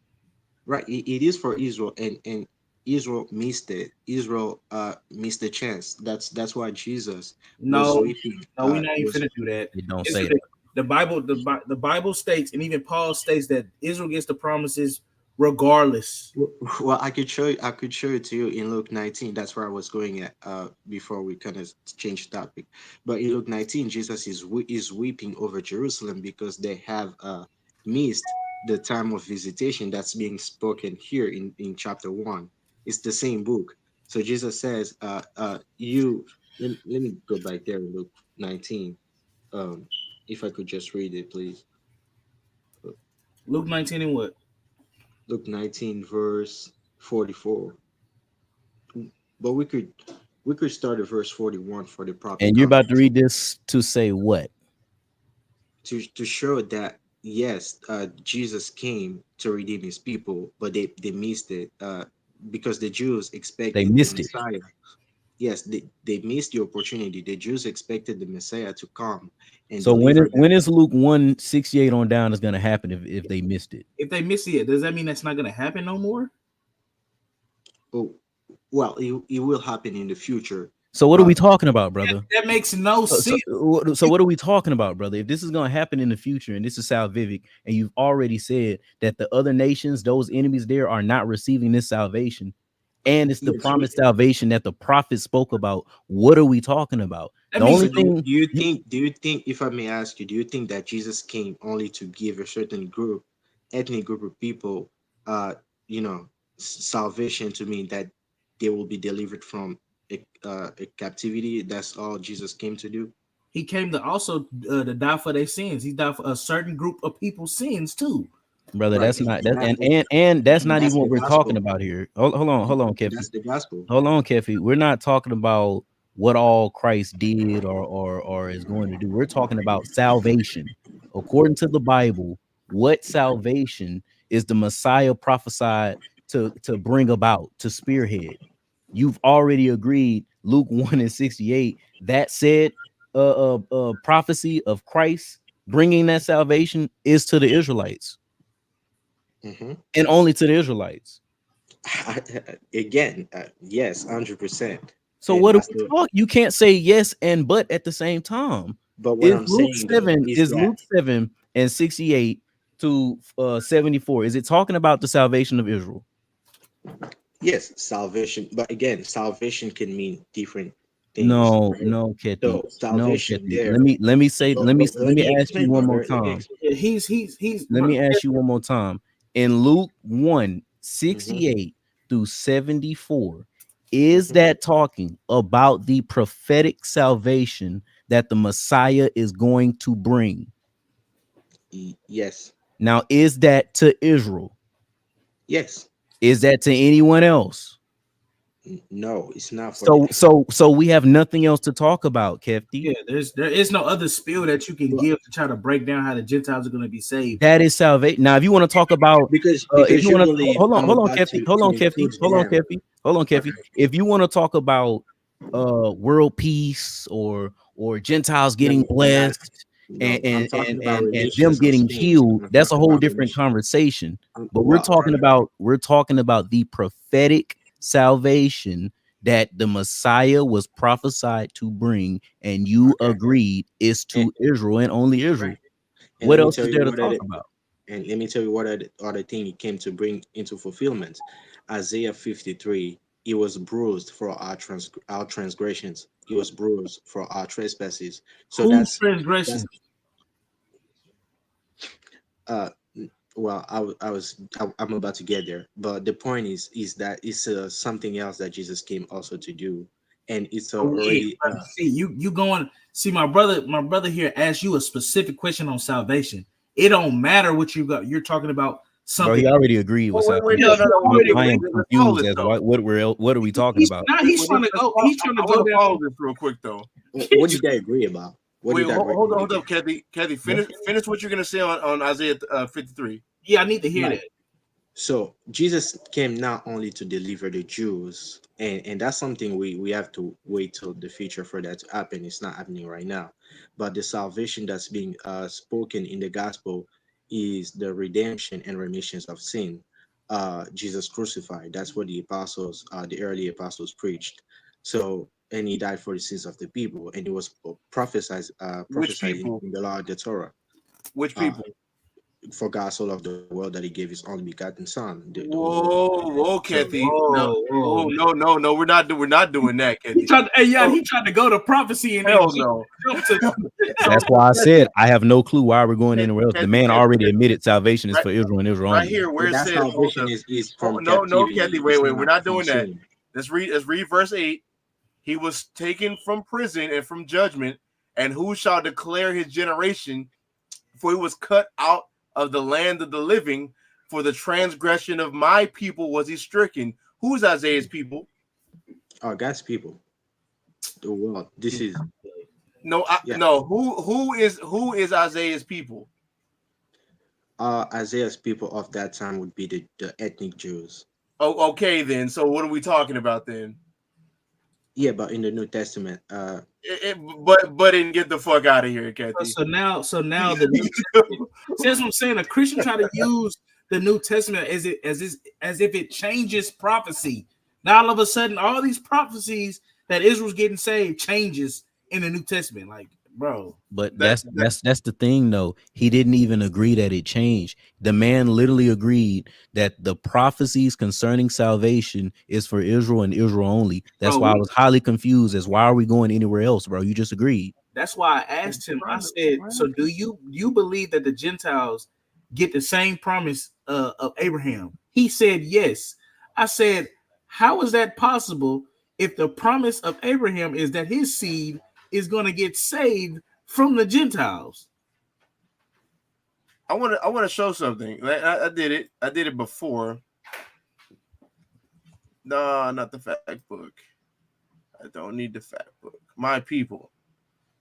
Citizenry. God, I'm about ready. I'm about ready to go to the. There it is. Yeah. These is my people. Is his family, kin, clan, relatives, father's side, a group, a tribe. Bro, this is Israelites.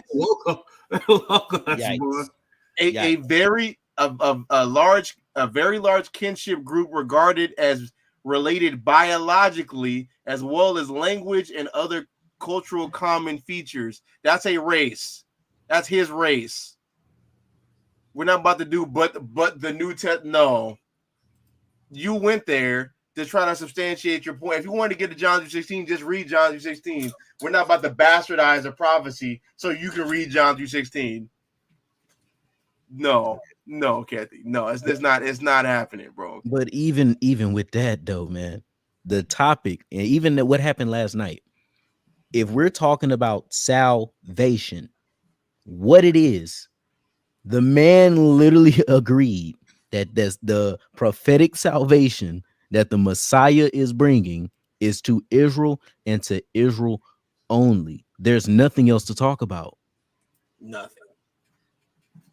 There's literally, that's why I was confused. And oh, bro, you just don't understand what you just said. There's nothing else to talk about. No, I understand this.